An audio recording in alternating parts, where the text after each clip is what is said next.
But they will agree Wilhauk beef jerky is the best. it might just be the only thing Alberta hockey fans can agree on. Others can try to imitate, but no one can duplicate Wilhauk beef jerky. Only available in Leduc. Get yours today, because you don't win friends with salad. Legacy Heating and Cooling is the #1 furnace replacement company for zombie hunters. Those who know their old decrepit furnace passed away years ago. Its decaying husk shuffling around now as the burn is. Legacy Heating will send your undead furnace to its grave, replacing it with no payments and no interest for 1 year. Protect your legacy from the beast in the basement. It's time to destroy the burdens of the dead. Legacy Heating and Cooling. It's back! The world's best curlers are returning to this queue for the Grand Slam of Curling Go Up Tour Challenge. Join us October 14th to 19th at the Silent Ice Center as top teams from around the globe battle it out for glory on the pebbled ice. Enjoy world-class curling and an unforgettable fan experience, all right here in our community. The Grand Slam of Curling Go Up Tour Challenge, October 14th to 19th at the Silent Ice Center. Don't miss it. It's a new season, Edmonton, which means it's time for new offers. Play Alberta is offering odds boosts on every Oilers game all season long. This is your chance to score big. And for a limited time only, our listeners can get an exclusive $50 free bet when they deposit $50 using code Gregor50. That's code Gregor50 for an exclusive $50 free bet. Alberta wins with Play Alberta. Must be 18 plus to play. If you gamble, please use your game sense. PlayAlberta.ca. You'll see us digging holes. No, we're not looking for buried treasure. You'll see us digging trenches as well. And no, we're not building a fort. We're GS Construction, and you'll see us in neighborhoods throughout the Edmonton area. So what are we doing? GS Construction provides rehabilitation and upgrade services to Edmonton and surrounding communities. Some of our underground utilities have served us for years and are past their useful lives. We replace them, so they're around for years to come. Find out more at gsconstruction.ca. Measles is very dangerous during pregnancy, increasing the risk of many severe health-related complications. If you're planning to become pregnant, make sure you have received 2 doses of the vaccine at least 1 month before conception. Don't get measles, get immunized. Visit alberta.ca/measles to find out if you're up to date and what to do if you're not. A message from the Government of Alberta.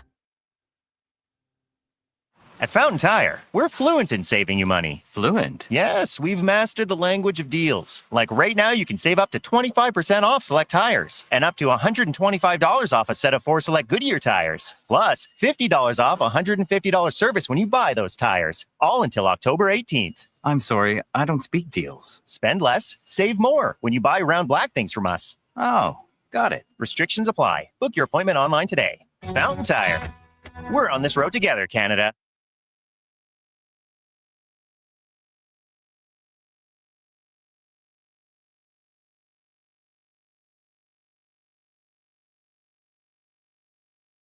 Lowetide on Sports 1440. Presented by Wolf GMC Buick. We're making it easy. WolfGMCBuick.com.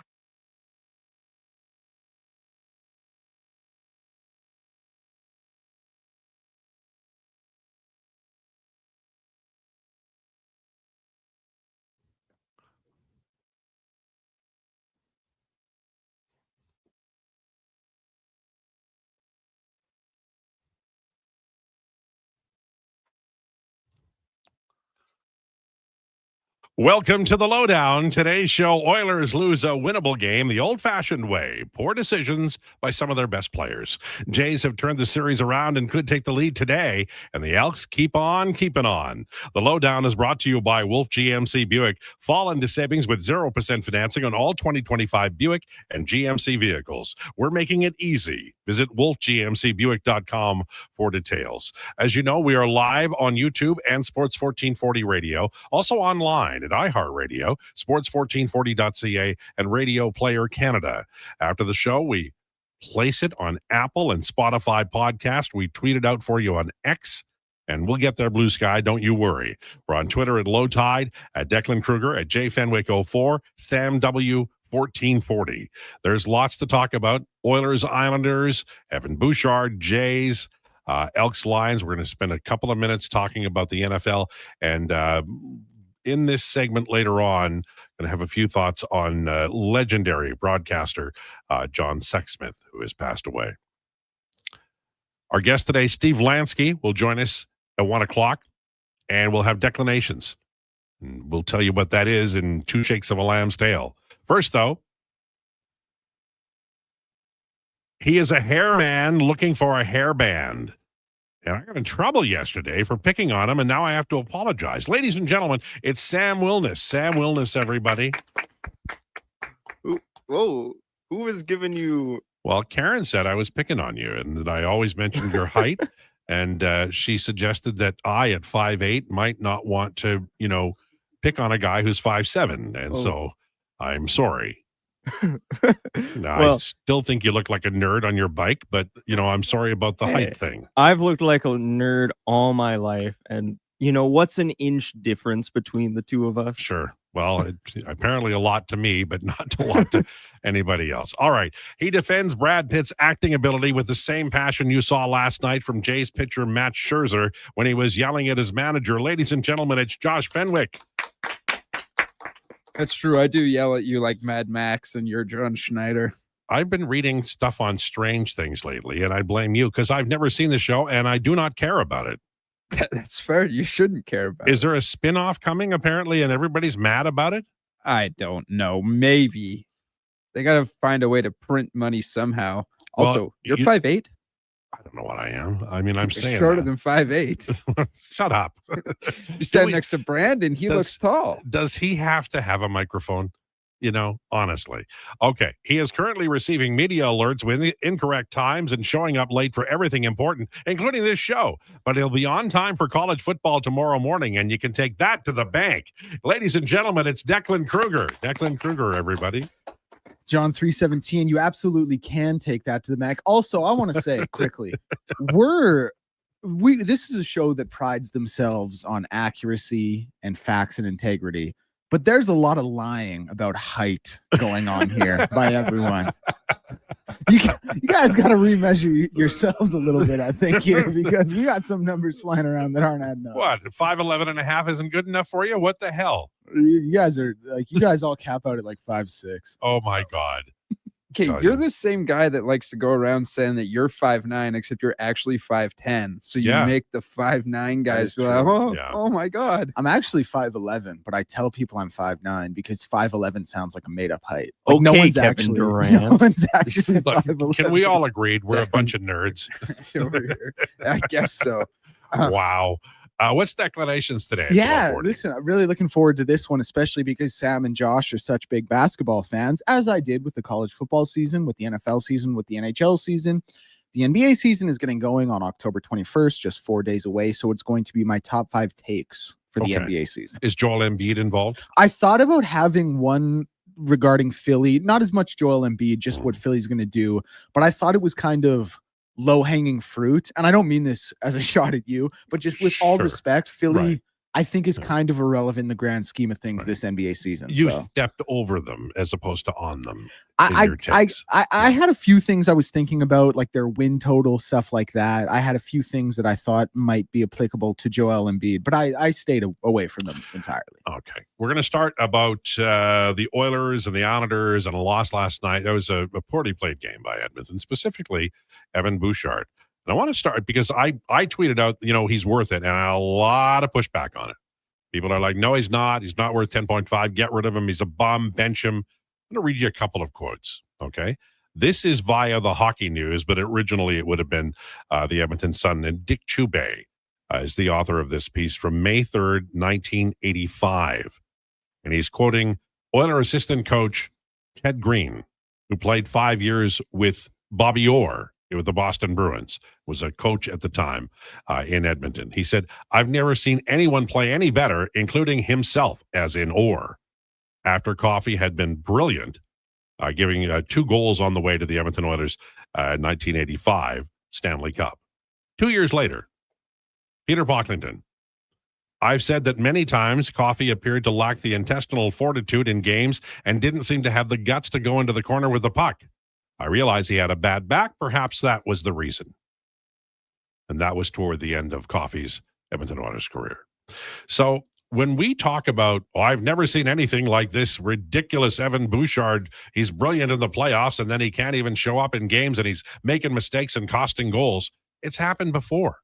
And we've talked about this. Single events in a hockey game can be really important while also being single events. From 10,000 feet, Evan Bouchard, even this year, is having a really good year.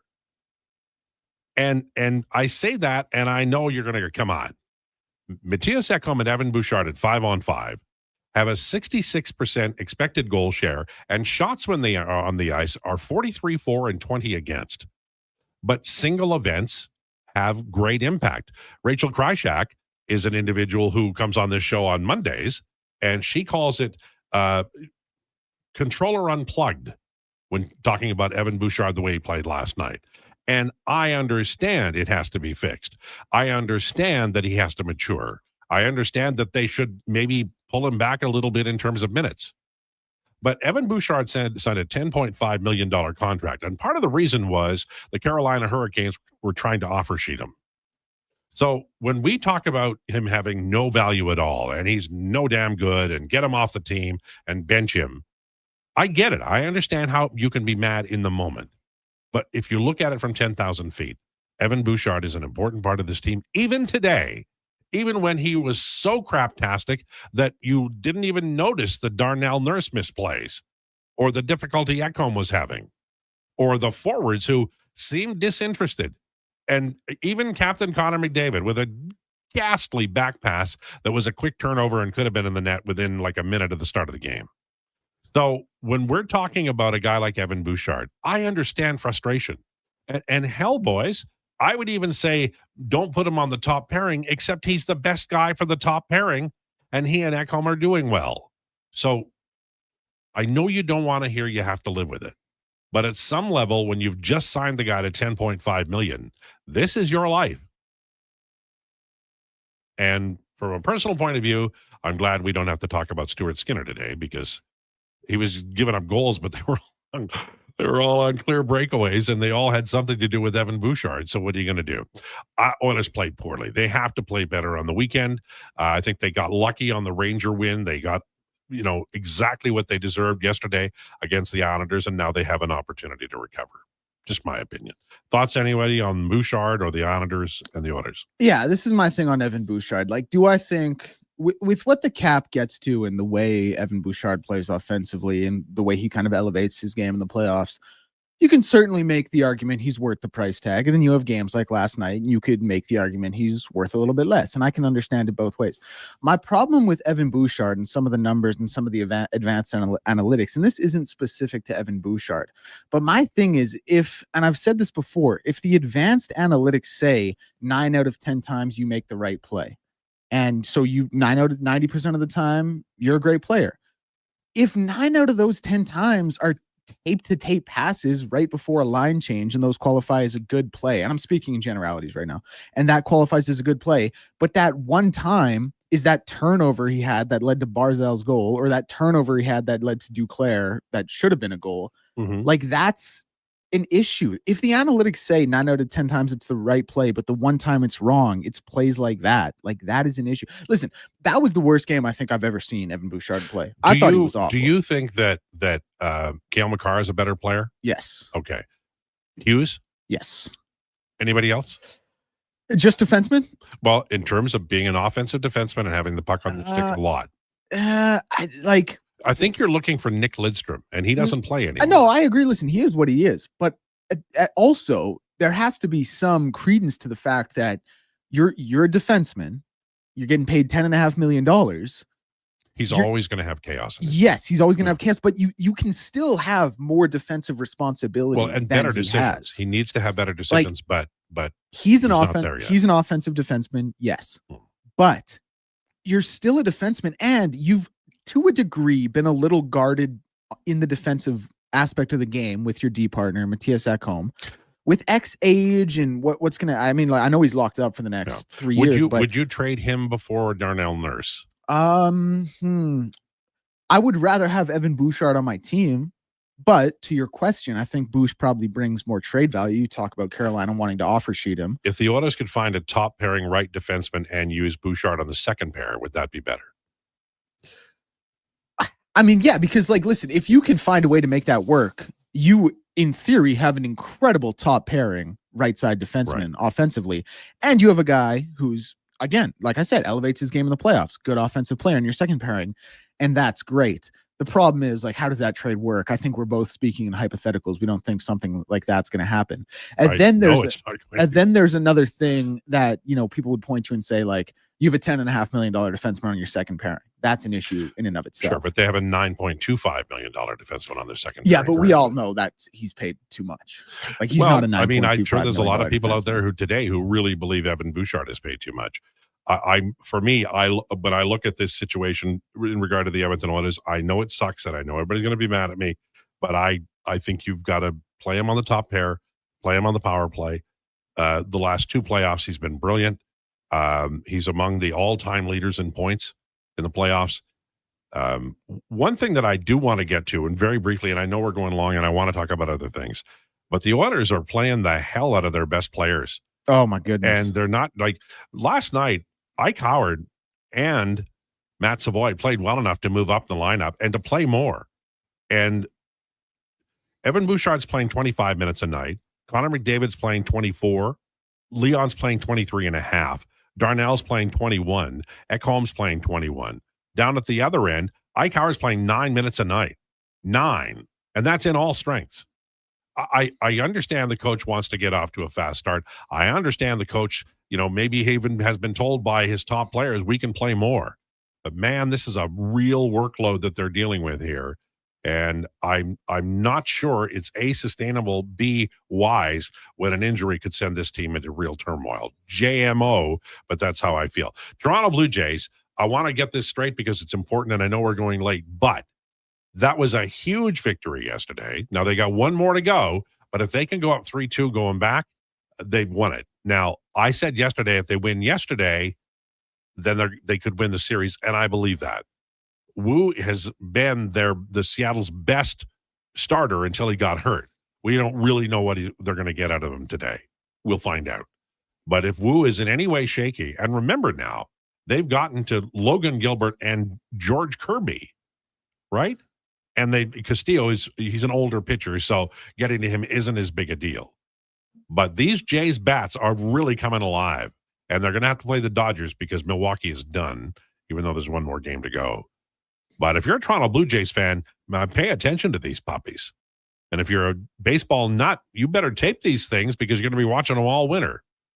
Elks Lions, briefly, you said they were going to win yesterday. You still feel that way? Yeah, we talked a little bit about it before the show. Like with Winnipeg, I really felt like they were going to win that game. With BC, I'm still picking them to win, but I would be a lot less shocked if they lose. BC is rolling. Nathan Rourke, I think at this point, maybe has established himself as the MOP nominee out of the West. They've won 4 in a row. Now, albeit earlier in the season, but still, they spanked you. So you got a lot working against you in this one. I'll still pick them to win because I like the fight and I like the resolve in this team to keep their playoff hopes alive. But taller task than Winnipeg. And I could even make the argument Saskatchewan at home 2 weeks ago is going to come in the form of the BC Lions tonight. All right. Very quickly, unfortunately, but I talked too much. I want to spend just a few minutes talking about John Sexsmith, who passed away after a long battle with cancer. And I know that Kevin Karius, who knew him obviously very much better, and Dave Jameson were on just over an hour ago on this radio station talking about him. But I want to throw in a few words. In Edmonton, when I arrived, the media consisted of some truly great individuals. Cam Cole wrote for the Journal along with Jim Matheson and Terry Jones. John Short had a column, Barry Westgate too. And then Jonesy went over to the Edmonton Sun. And over the years, Chubey was over there. There have been some great media people in newspaper and television and radio. I think that Edmonton is fortunate to have the media that they have at all levels, news and sports. But the legendary individuals that came out of television sports over the years, Darren Detition, John Sexsmith, others, really have blazed a trail and made their mark in the broadcast industry. And that's sort of what you set out to do. Sexsmith had, I think, in some ways more difficult time simply because the written word somehow lasts forever, whereas the spoken or the visual of television or radio it appears and it's out in the ether and then it's gone in the blink of an eye. But even with that, Sexsmith was a person who gained a reputation for being a credible reporter, for pursuing stories that maybe others would not, and for delivering those stories with authority and credibility. And in the world of broadcast journalism and broadcasting, that's the top drawer. There's no higher. And on a personal note, I did not know John well, but I knew lots of people who knew him well, and they all spoke in great and high regard for him. And I know those individuals will be hurting today, because when you have somebody who touches your life in a real way and you lose them, it means pain. So our thoughts are with the Sexsmith family and all of the many people that were his friends and the contacts and the impact that he had across our community today. Lowdown with Lowetide on Sports 1440 and YouTube. Monopoly Double Play is back at McDonald's. So let's practice winning. You just won 25 grand. And go. Yes! I said 25 grand. That's what I'm talking about. Yeah! Much better. Okay, now you just won a brand new Chevrolet Corvette. I think she just fainted. Impressive. Feel like a winner on pack and in-app. Monopoly Double Play is back. While supplies last, 1 in 5 chances to win game piece prizes at outset. Chances to win draw prizes depend on number of entries in each draw. Cash prizes payable by e-transfer. See rules in-app. Fall in the savings at Wolf GMC Buick. For a very limited time, get 0% on every 2025 Buick and GMC, including the all-new Buick Envista, the Encore, Envision, and Enclave. For the GMCs, 0% on 2025s like the Sierra Half-Ton, Sierra HD, even the Yukons. Get 0% on all 2025s. Plus, get up to 84 months on the GMC Sierra Half-Ton Crew Cab. But like the Leaves, these deals won't last long. Get into Wolf GMC Buick now. Wolf GMC Buick. We're making it easy. At Fountain Tire, get up to 25% off select tires, up to $125 off a set of 4 select Goodyear tires, and $50 off $150 service until October 18th. Restrictions apply. Book today. Fountain Tire. We're on this road together, Canada. The madness continues at the Brick. Get your home ready to host. Save up to $1,200 on made in Canada sofas and sectionals, up to 30% off coffee tables and nightstands, and up to 25% off bedroom and dining. Buy more, save more, up to $1,000 off appliances. Hockey season is here, and so are big savings on big screen TVs. Save up to $800, plus get free local delivery on screens over 50 inches. The Brick, saving you more. It's a new season, Edmonton, which means it's time for new offers. Play Alberta is offering odds boosts on every Oilers game all season long. This is your chance to score big.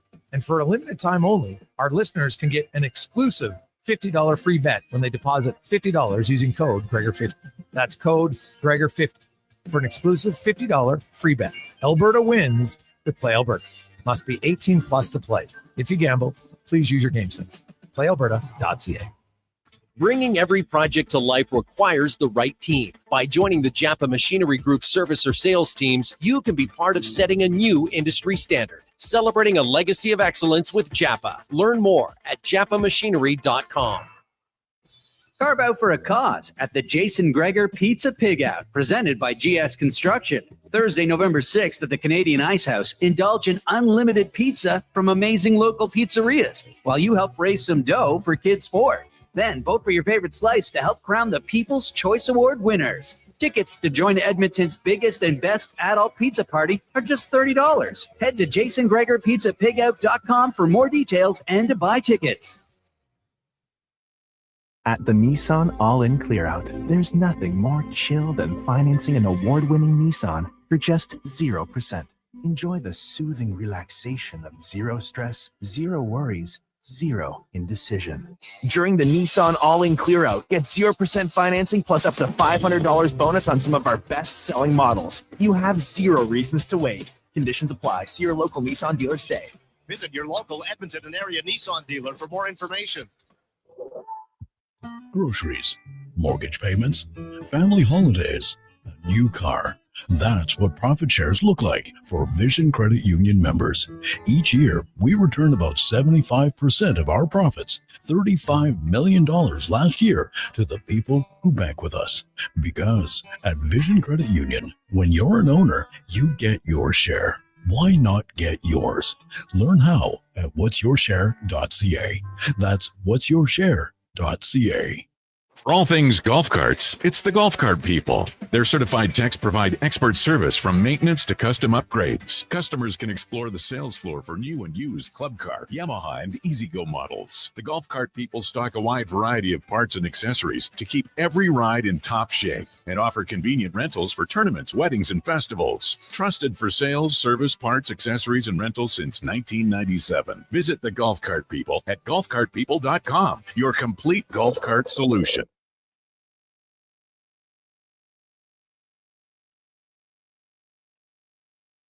The Lowdown with Lowetide on Sports 1440. Can you fit Sports Encyclopedia on a business card? Presented by Wolf GMC Buick. We're making it easy. WolfGMCBuick.com.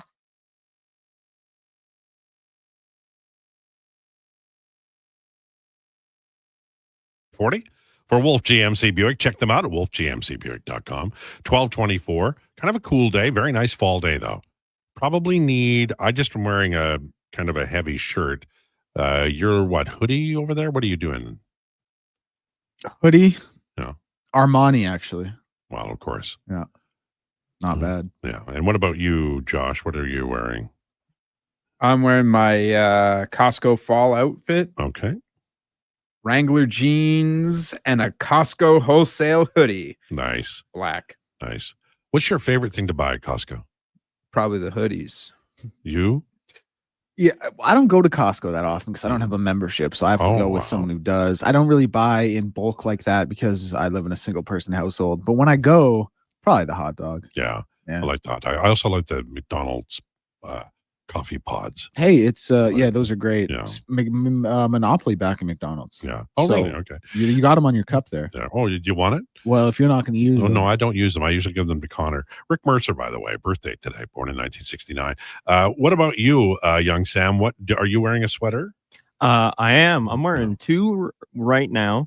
I have just a Hurley no hood type of sweater, and then I'm wearing a. Is that to bulk up to look bigger? Is what, maybe some shoulder pads in there? No, I am a very, very skinny person, so I get cold very easily. Okay. All right. Your circulation is an issue then. You're already an old man. Just about, yeah. I got, Well, you can come over and sit by my fireplace with me. We'll stay warm.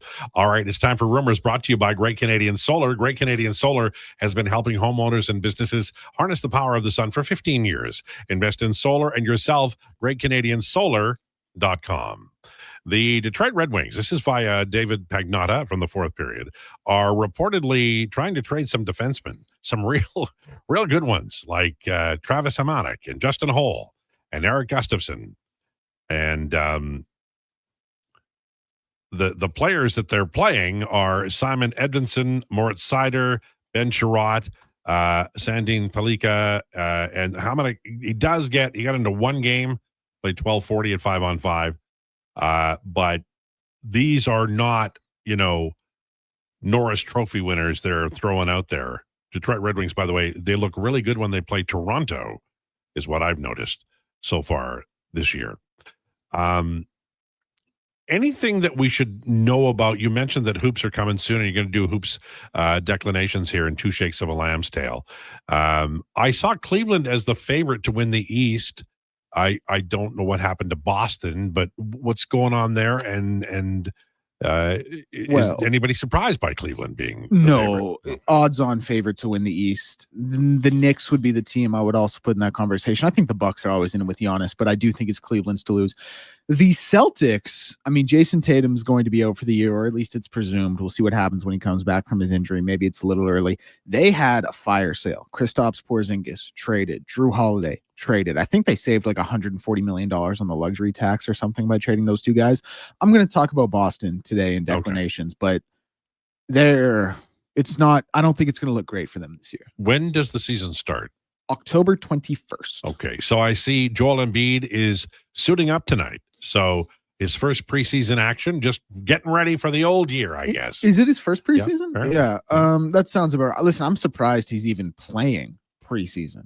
Like, he's a guy who, Joel, man, you don't really have too many games in a season. Like, we kind of got to save that for when it matters. Because here's the other thing. Like, Joel, conditioning is certainly an issue for him, and preseason would benefit him because of that, but it doesn't really outweigh the risk of the wear and tear it's going to have on his body. Well, I'm with you. Like, I remember when Bill Walton was just cranked, man. He was so beaten up, and the Trailblazers they'd play him, they'd spot his play. Oh yeah, you know, for sure. Like they'd get, he played 2 weeks ago, playing tonight, blah blah, right? And because he creaked when he walked.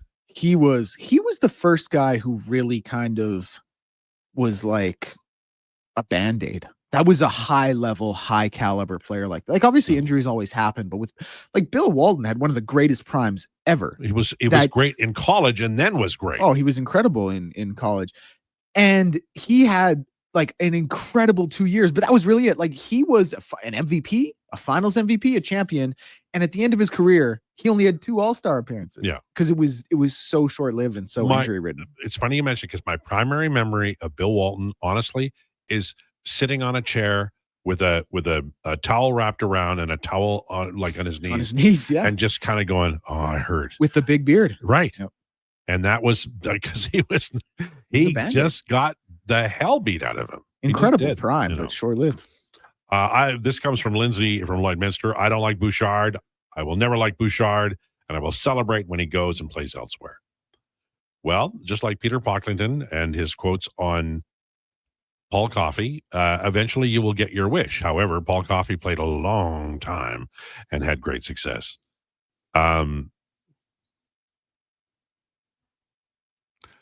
Hello, Lowetide, Declan, Josh, and Sam. Long text with a question from Jimmy.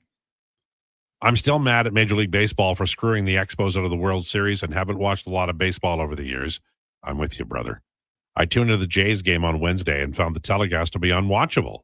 Back in the day, between pitches, you'd usually have the center field camera stay on the pitcher, hitter, and catcher. You'd see the catcher's signs, etc. Wednesday, it seemed like they'd switch cameras every 3 to 5 seconds. They'd switch between the batter, the manager, some guy in the stands, etc. I can't unsee this now, and it seems like they've turned a relaxing pause into an ADHD nightmare. Is this a recent trend, or I'm off base? Could you also ask Lansky on his take? Thanks. Love the show, Jimmy. Well, there is a lot more camera work now, and the chatter's just as dumb as it was. I mean, Tony Kubek, I think, was better than pretty much anybody who's doing it now. And, Dizzy Dean, who invented the word slud into second base, would be slightly behind. But is anybody watching John Smoltz talk in this series? Like the John Smoltz doing color? No, absolutely not. I think he's like, I don't know if he watches the games anymore. Well, I think that's just a new trend in sports, honestly, for real. I'm not talking about you. Right. I'm talking about American sports heads. They don't watch the games? I have a real issue with this. Stephen A. Smith kind of leading the charge. Stephen A. Smith really leading the charge. He was playing solitaire at the NBA Finals. Such a By the way, what an apt move. He signed what's his deal at ESPN? I think it's $40 million. 4 years, $40 million. No. I think it's 4 years, $100 million. I thought he was going to run for president. He might still run for president, and he'll be being paid $25 million a year from ESPN while he does it. 5 years, $105 million. Yeah. Plus a 3-year, $36 million contract with SiriusXM. He's irritating, right? Oh yeah, I think that's the point. Is like the hot take culture and all this stuff now. It's really getting out of hand. But even like, I think I mentioned to you off air yesterday. Some radio guy in New York. I didn't put his name to memory because honestly, it wasn't worth the time. But he called Bryce Miller a journeyman, right, in his career. Yeah. He's played for the Mariners all 3 years of his career. And called him a no-name nobody, whatever. He was top 10 in ERA last season. He's a hell of a just pitcher. So you know. Yeah. Great pitcher. The only reason that he's 4-8 this year, 4-7, something like that, doesn't have a lot of starts is because he got injured. Yeah. And then he's like, well, this is why I know the Blue Jays were cheating. Why would the Blue Jays cheat? Yeah. Just to beat the Yankees and then be like, anyways, guys, we did it. We won the World Series because we beat the New York Yankees, who haven't done anything good since 2009. So now, hey, you know what? We're good. We're good. We can stop cheating now. It's crazy. The Bryce Miller story is the weirdest thing. When he came back, he said, but before he left, before he went away with injury, he was talking about he didn't know where his fastball was going to go, which is kind of a big deal. You know, he has a really good fastball, but he couldn't control it. And Seattle pitchers they're command pitchers. They got great stuff. But Kirby never walks anybody, and it's rare for Gilbert. And Castillo's maybe a little wilder, but he's a little older too. Miller's along those lines. And Wu was their ace this year. This is a fascinating series. It truly is. I picked the Mariners to win. I was pretty confident. Now I'm wondering, man, because the Jays' bats are just ending everything. Why doesn't Knob bench Bouchard for his terrible play? There's no accountability on this team for the star players. Nurse is an absolute boat anchor in the playoffs, yet he continues to get ice time. Because Knob wants to win. Right.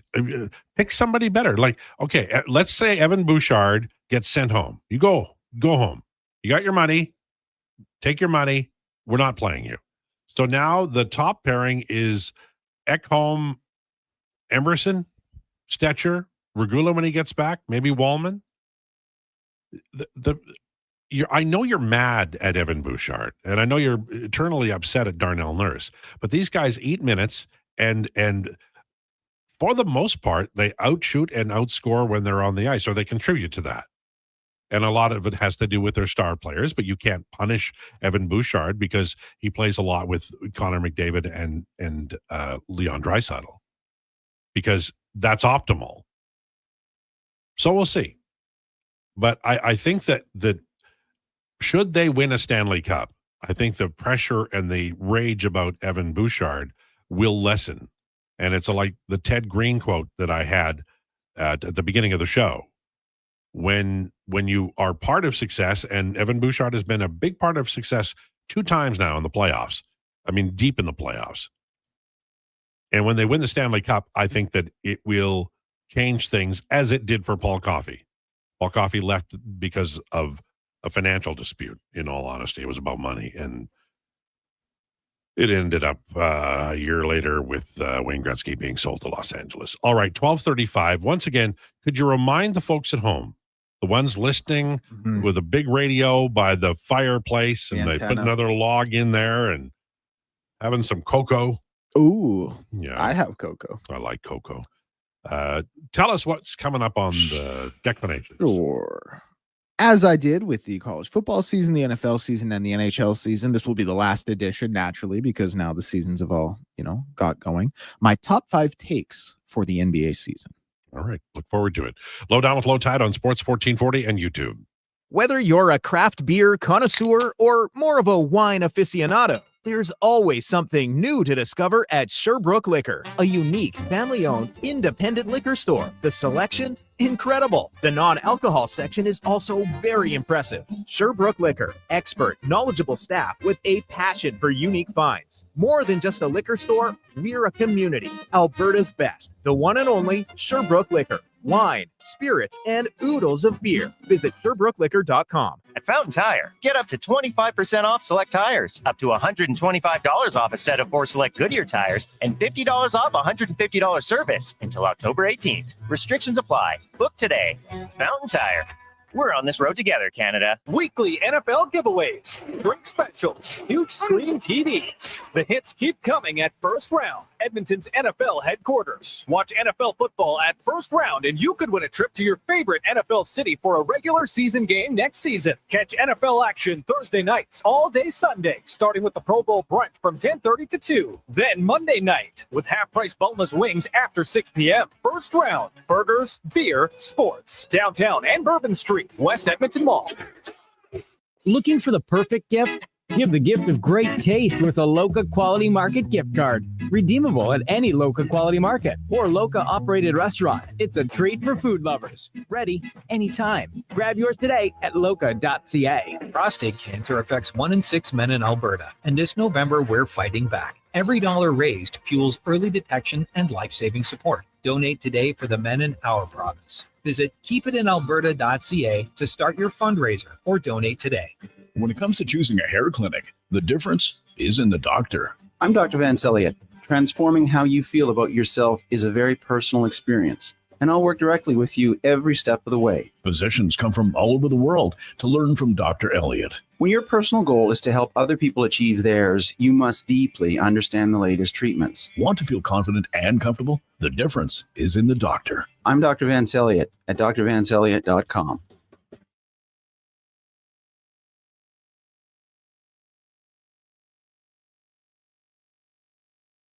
Breaking down the fine art of sports, one rep at a time. The Lowdown with Lowetide. Thanks for checking out Sports 1440. Presented by Wolf GMC Buick. We're making it easy. WolfGMCBuick.com.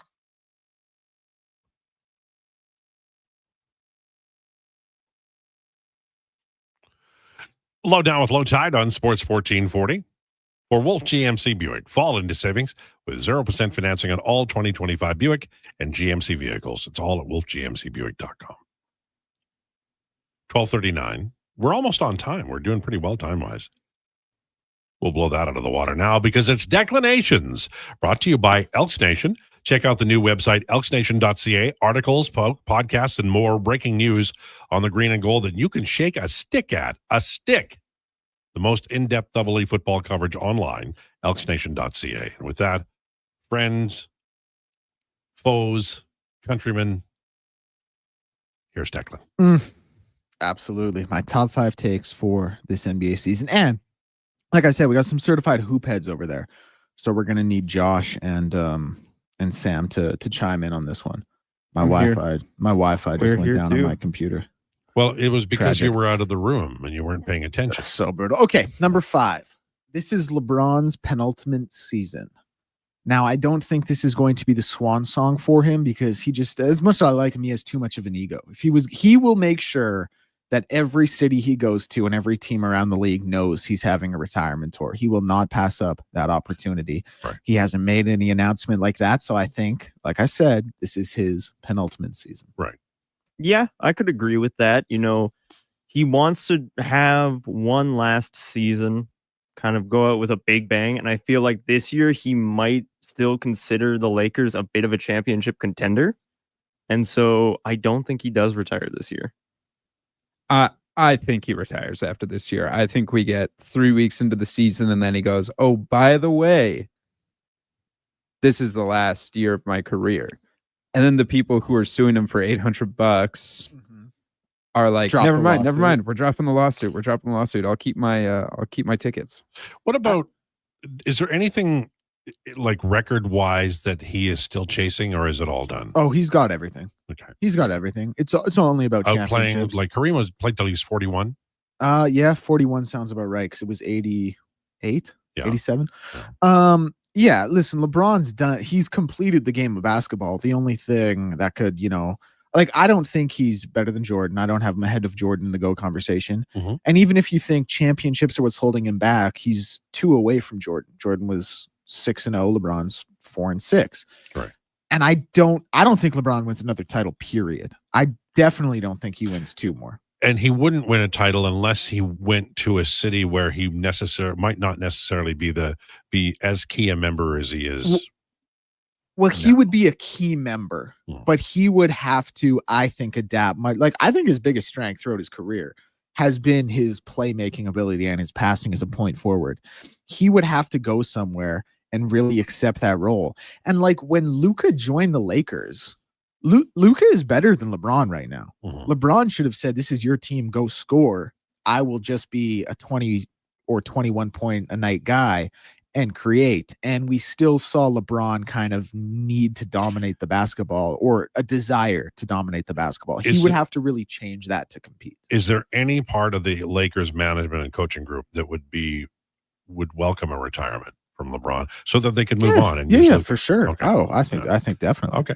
All right. Number 2, Victor Wembanyama explodes and has a near unanimous MVP season. Now, I don't think he's actually going to win a unanimous MVP because there's been one in league history. I think there have been 2 others that missed it by 1 vote. LeBron, Shaq and LeBron. Yeah, in LeBron in 2012. 2013. Yeah. 2013, Carmelo got the other vote. Hilarious. And then Shaq in 2000, where AI got 1 vote. Yeah. Listen. That he deserved. Pardon? AI deserved that vote. Listen, AI deserved his 01 MVP for sure. I don't know if he deserved that vote in the 99-2000 season. Shaq was insane that year. But my point being with Victor Wembanyama, health is going to be an issue, and he's obviously coming off the blood clotting issue. But when he's on defensively, I mean, the gap between him and the next best player in the league is 50 miles wide. Offensively, he can be a 25 a night scorer on 55% shooting. He can stretch the floor. What can you shoot from 3? Maybe 35, 36, 37%. I mean, he handles the ball. He doesn't really need to create, but he actually is a good passer.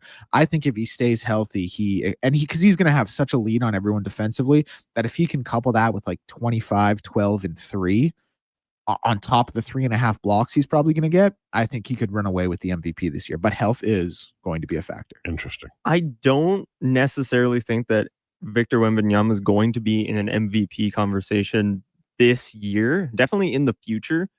Mostly because he's already like a top 10 player in the league. He is a top 10 player, but you still have people like Nikola Jokic, and you still have Shea, who's probably going to win back-to-back MVPs. I don't think that's certain. I don't think so. You don't think so either? I don't think that's it's not just a lot. It's not just a Picking lot. on the new guy. No, like Victor, those guys, Nikola Jokic, I think is the best player in basketball. He could win. Shea, obviously, we saw the season he had last year. He absolutely could win. But the idea that these guys are just leaps and bounds ahead of Victor Wembanyama, that's the part I disagree with, Sam. Okay. Especially if the Spurs, and this is a big ask, but if they win like 52 games and their second leading scorer is putting up like 18 a night, Victor's stat line is going to look great. I will say, if Victor stays healthy this year, he wins a unanimous Defensive Player of the Year. Well, yeah, you go ahead. He is far and away. Go ahead and lock that Spurs, one up. For most of the time that I've been paying attention, they have been an organization that is just smarter than everybody, drafts well, sets their team up well, does everything well. And I mean, they've been lucky a little bit with some of the They've been a little lucky, but yeah. But they just, for me, like as a 76ers fan, I look on in awe because they're workmanlike and they don't necessarily follow the trends and load up with ridiculous superstars. They more develop their own and then build around them. Is that where they're headed with this? And do you think it will be successful? Yeah, I mean, they have a great core right now, like Wemby, Steph Castle. I think De'Aaron Fox is young enough you can fit him into that conversation. Like, they got a lot of talent there, good defensive roster. Devin Vassell as well. Yeah, Devin Vassell as well. You could throw into that conversation. Like, they're in a good spot. And I think do I think the Spurs are going to win the championship this year? No. Do I think Wemby's going to rack up more than a couple in his career? Absolutely. Do I think he's going to do that with at least a part of this core? Yes. Okay. All right.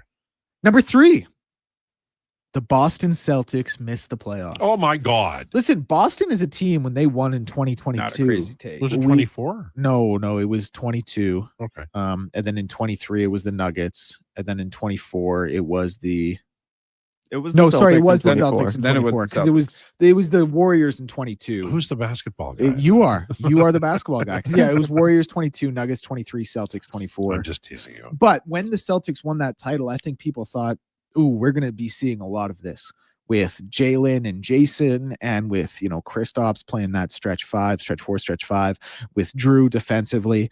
And then all of a sudden, Jason Tatum gets hurt, and these guys have a fire sale. Like Drew Holiday, gone. Kristaps Porzingis, gone. Chris Boucher might start games for them this year at the 4. Okay. Let me finish. Chris Boucher, Slap him. he might start games for them at the 4 this year, and he couldn't get off the bench in Toronto. Anthony Simons, I like. Sam Hauser, I like as a role player. But all in all, even though the East isn't that deep, I don't think this is a team that can compete for a playoff spot. Maybe a play-in, but them making the playoffs by no means some certainty. Okay. I have Go ahead, to guys. disagree so heavy on this. Okay, there we go. I think Jaylen Brown is better than like 8 of the best players on 8 other teams in the East. I would probably agree And with that. Derek White is not someone we should sleep on. That is I like Derek White as well. That is a guy who is a number 2, but was like, hey, you know what? I'll be a number 3 here. I just like, there's nothing in my mind that tells me that like, you know what? 9 teams in the East are going to be better than the Boston Celtics. Like, no way Charlotte makes that jump. They haven't made that jump. We thought they were going to make that jump 4 years ago, and they're still just purgatory. The Heat, I know you love the Heat, and they find ways to win. They'll be a 10 seed. They'll be a 10 seed at 42-40. The Bulls are a perennial play-in team. And I don't even think they'll be that this year. I don't even think they'll be that this year. The Raptors are in a really, really bad spot. Yep. Giannis has had injury concerns the last few years. But they're a playoff team. They are a playoff team. Without Giannis, if Giannis misses 30 games this year, they wouldn't be, but he won't. So we don't, even though we're talking about the gutter of the league, we're still not talking about the 76ers. The 76ers might not make the playoffs. This is a very real thing. Yeah, Joel Embiid could get hurt, and Paul George has shown serious signs of regression over the last 3 seasons. That, like, if they have to rely on Tyrese Maxey for 50 games this year, and then like VJ Edgecombe, this is a real problem for Philadelphia.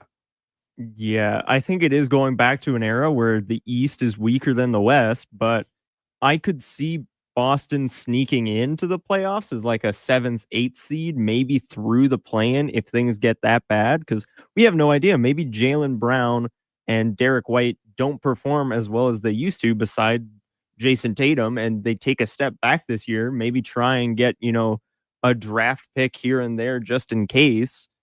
But I do think they do have the talent on that team, even after the fire sale, to get to that playoff spot. But I don't think they go as far as they did last year. I like what you said, Sam. I could see them. I mean, Josh, you obviously had them as a playoff team. I could see a 7-8 seed. I could also see the play-in. Like, I don't think these guys will be 11-15 in the conference, but 7 through 10, and they have to play in the play-in, and who knows what's going to happen there. I think that's probably more their ceiling for the regular season. Also, we didn't mention Indiana. They're not is gonna make missing the their playoffs. best player. They're going to miss the playoffs this year, I think.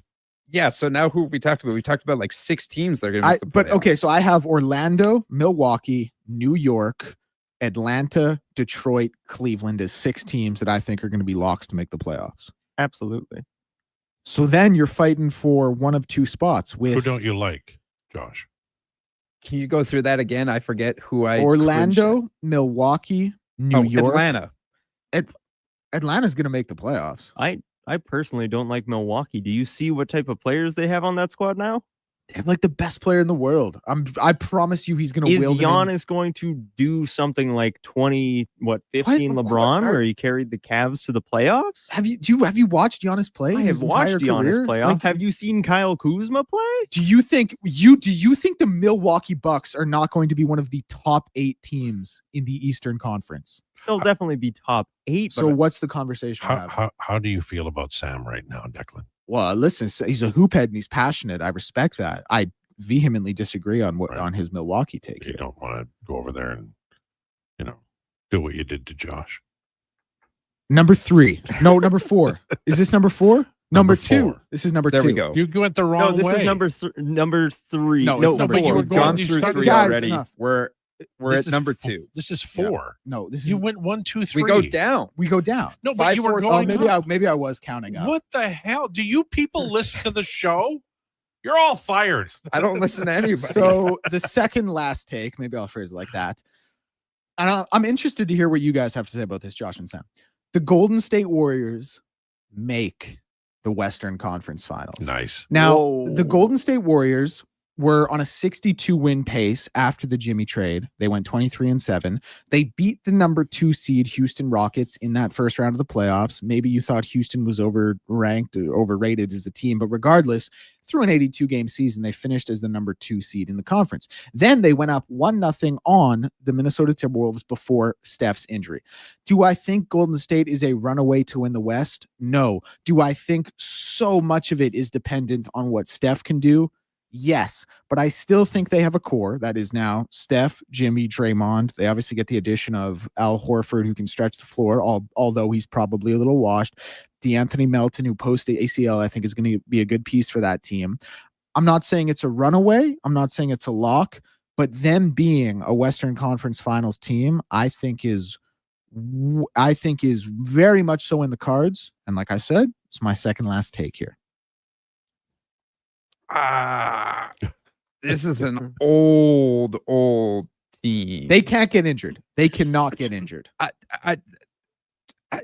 Can they afford to play Draymond Green like 27 minutes a night? Or Al Horford 22? I think you got to give Draymond's... I want to give Draymond the credit. He is an incredible defensive player, and in reality, he is the reason that the Splash Bros worked. His swing pass is deadly.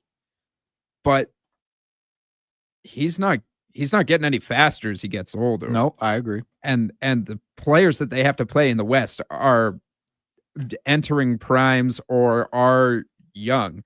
Like I can't.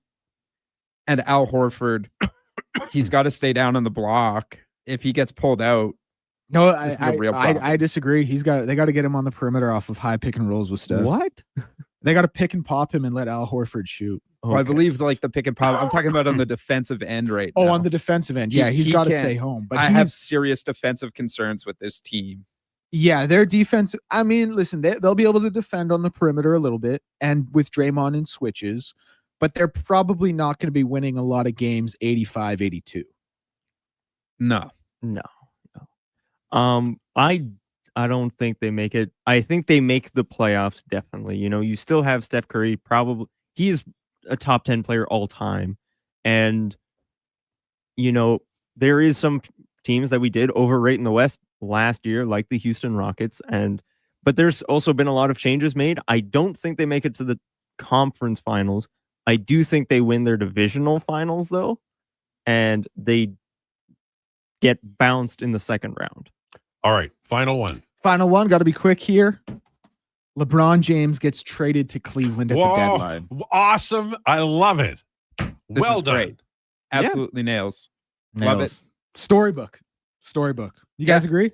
I agree. Yeah. For a 2097 18th round pick. Well, the thing is, I was thinking about the package too. I won't get into it because we got to go to a break. I think, tell me what you guys think about this. Darius Garland probably has to go back in that trade. Darius Garland, Jared Allen. Yeah, that sounds like it. Seems like a lot, but that's probably what it has to be. I love it. This was excellent. Sam, what were you saying? I was just going to say, if LeBron isn't in Cleveland by the trade deadline, he's there in the offseason. I like that.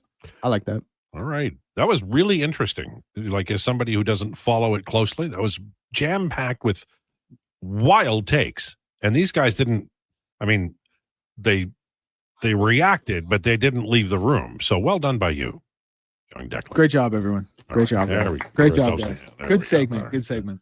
Okay. All right. Steve Lansky on the way, and we're going to have a lot of your comments. We're going to look forward to the Elks and the Lions, and we'll talk NFL too. Lowdown with Lowetide on Sports 1440 on YouTube. Time for an update with Sam. This is a Sports 1440 update. Brought to you by Custom Floors, Inc. Custom Floors done right for homes or businesses. Visit the new showroom at 11577 149th Street or see them in the Fall Home Show, October 17th and 19th. That's Custom Floors, Inc. 4-game slate in the NHL tonight. Detroit hosts Tampa Bay. Minnesota heads to Washington. The Blackhawks take on the Canucks, and Utah takes on San Jose in the nightcap. Local junior teams in action. Sherwood Park out in Tolokton in the BCHL from the AJ, Camrose, and Bonnieville, both with home games just outside the city. Collegiate hockey in the city tonight. Golden Bears hockey hosts UBC at the Drake, and the Griffins men's hockey team plays MRU at the DCA. Both start at 7. MLB postseason rolls on. Game 5 of the ALCS goes from Seattle between the Jays and Mariners. Best of 7, tied at 2. Kevin Gausman takes the bump for Toronto. First pitch just after 4. In the NLCS, the Dodgers will look to finish off the sweep of Milwaukee with Shohei Ohtani on the hill. First pitch from SoCal just after 6:30 Mountain Time. Game day for the Edmonton Elks with their postseason hopes on the line as they take on BC in Vancouver. Kickoff at 8:30 and other Week 20 action. The Bombers host Saskatchewan at 6. And finally, some sad news to pass along. Longtime Edmonton journalist and sportscaster John Sexsmith has passed away from an extensive battle with cancer. John began his career in Edmonton in 1990, winning a National Journalist Award in 2014. He was actively involved in the community as a hockey coach and with organizations like Sports Central and the Alberta Cancer Foundation. Coming up at the top of the hour, we'll be joined by Steve Lansky from Inside the Truck podcast, and this has been your Sports 1440 update with Sam Wilness. Sports 1440, Stingray radio station. CKJR broadcasts from West Edmonton Mall and Wetaskiwin. Download the free Stingray music app and listen wherever you go. Fall in the savings at Wolf GMC Buick. For a very limited time, get 0% on every 2025 Buick and GMC, including the all-new Buick Envista, the Encore, Envision, and Enclave. For the GMCs, 0% on 2025s like the Sierra Half-Ton, Sierra HD, even the Yukons. Get 0% on all 2025s. Plus, get up to 84 months on the GMC Sierra Half-Ton Crew Cab. But like the leaves, these deals won't last long. Get into Wolf GMC Buick now. Wolf GMC Buick. We're making it easy.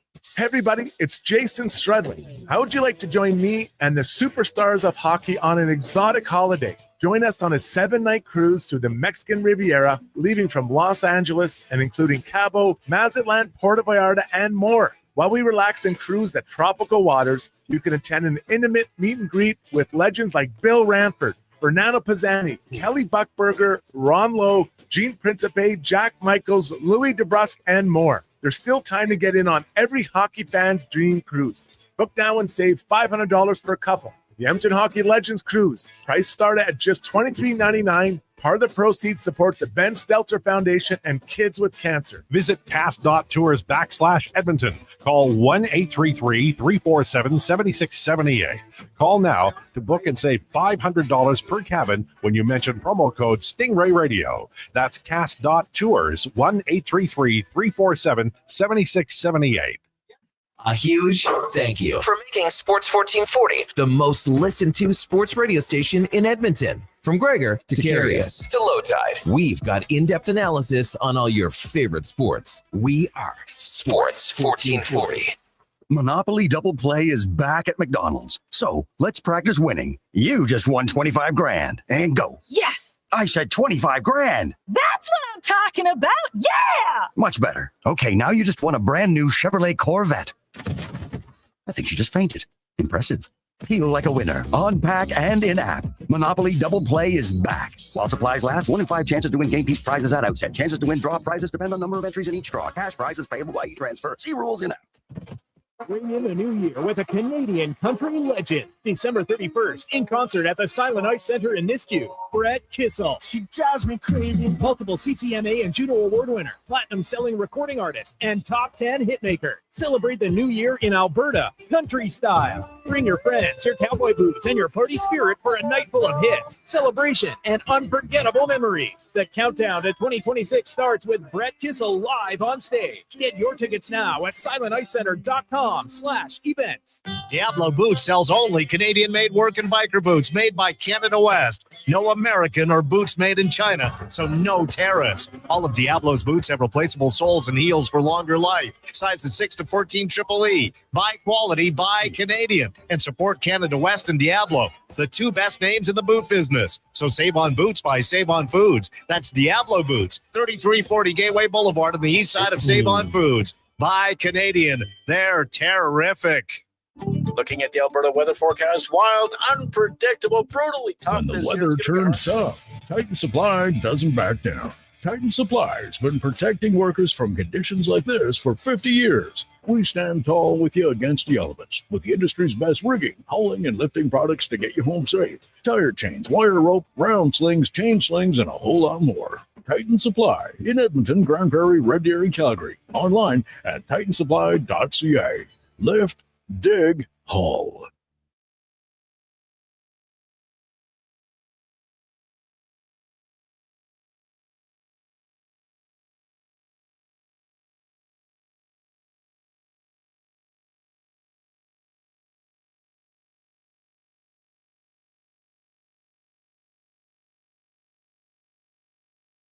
Breaking down the fine art of sports, one rep at a time. The Lowdown with Lowetide. Thanks for checking out Sports 1440. Presented by Wolf GMC Buick. We're making it easy. WolfGMCBuick.com.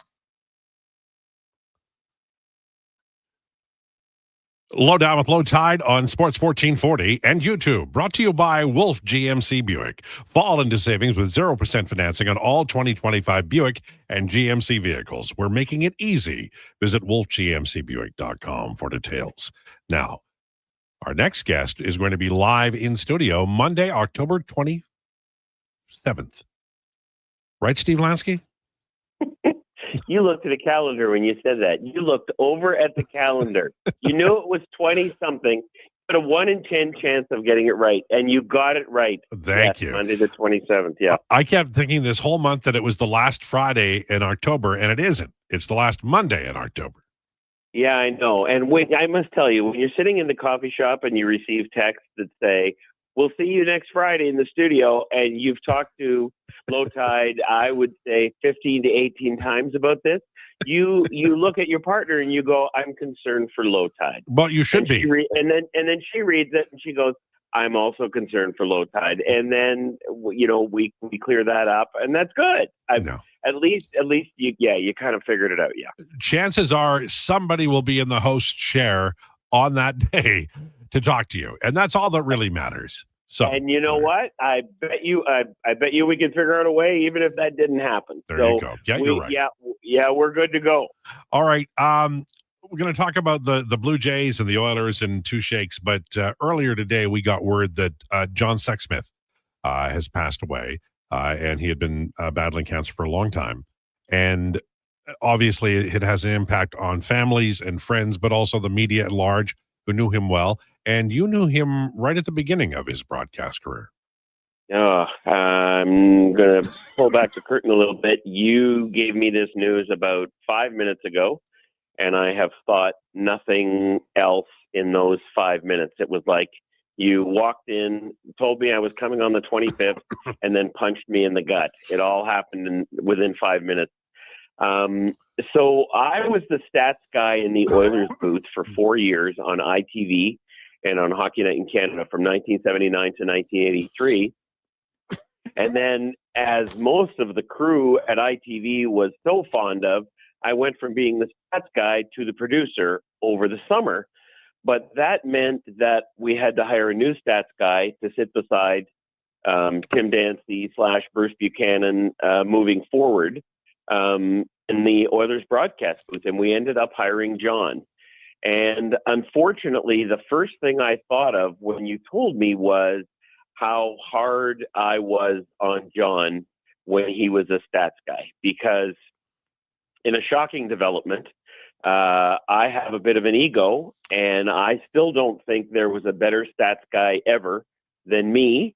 And John could not have followed me easily. And I had a pang of regret in that sense when you told me about it, if I'm being completely honest. Well,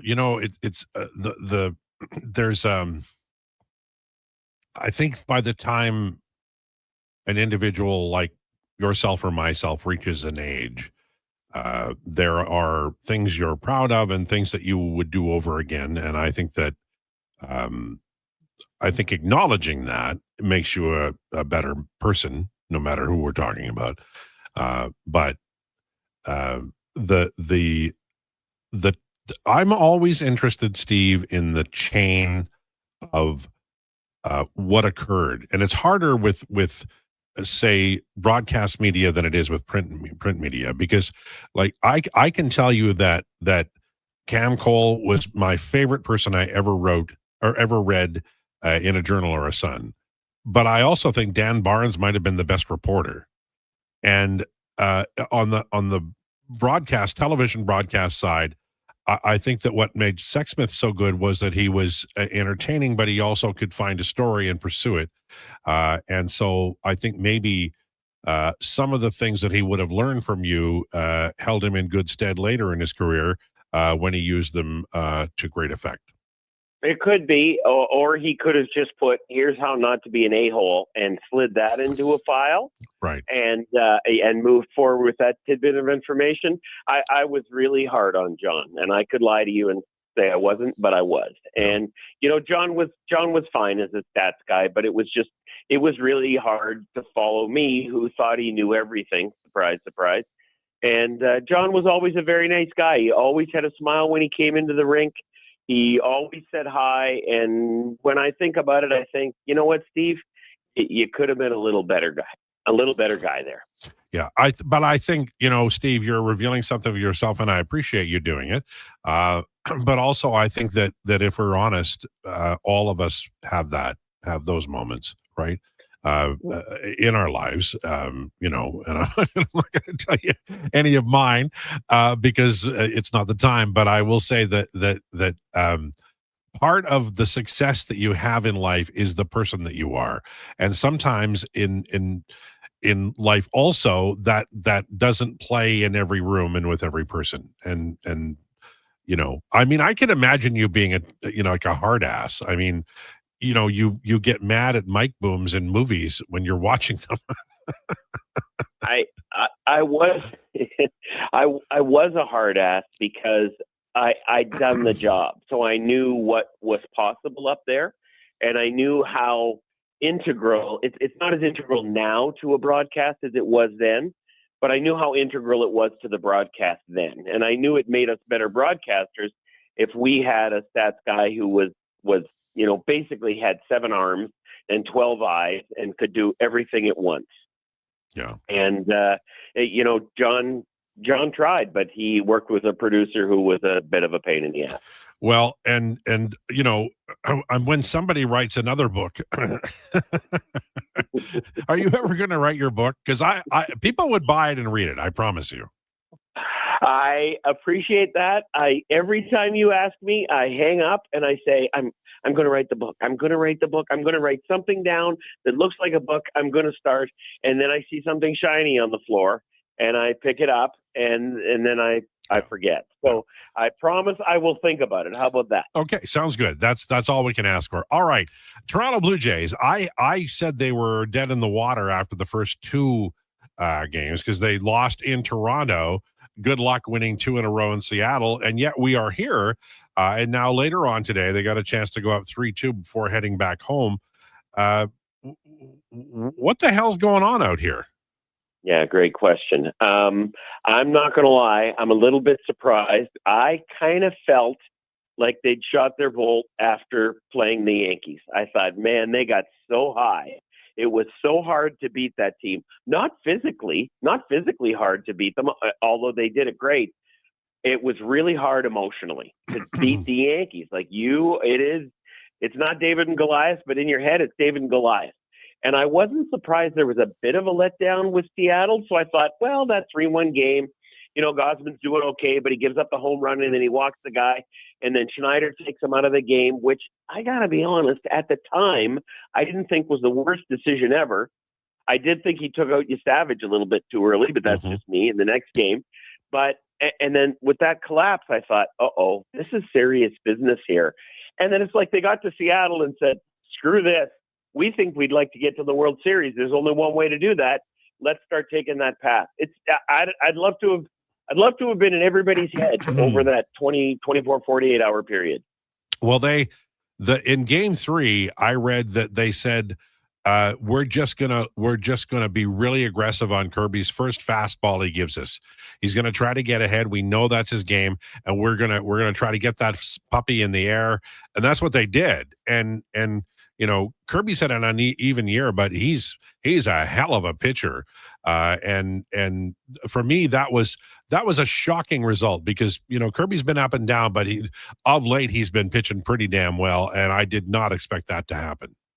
I'm telling you right now, there are two sports to me that if you decide you're going to be aggressive, you are going to be hard to beat. And one's baseball and one's basketball. Now, you can't take too many fouls in basketball if you're doing it. But when you're aggressive in baseball, let's say you just run every chance you get. A Rosa is going from second to third. Naylor, who couldn't run from here to the beach, it doesn't look like he's taken off and getting to second base. It's really hard to combat aggression, no matter what it is. First pitch, stealing bases, taking the extra base. Are you going to get thrown out once in a while? Yeah, you are. But if you're successful 70% of the time in aggression, you're going to be successful all the time. And if you think you can hit Kirby's first pitch, you're going to be successful, especially if you stand up and do it. And basically what you're saying is, we're not going to take any crap from you guys. We're going to do what we want. That's all aggression is. And I'll be damned if it hasn't worked. And I hope it works again in about 3 hours. Yeah,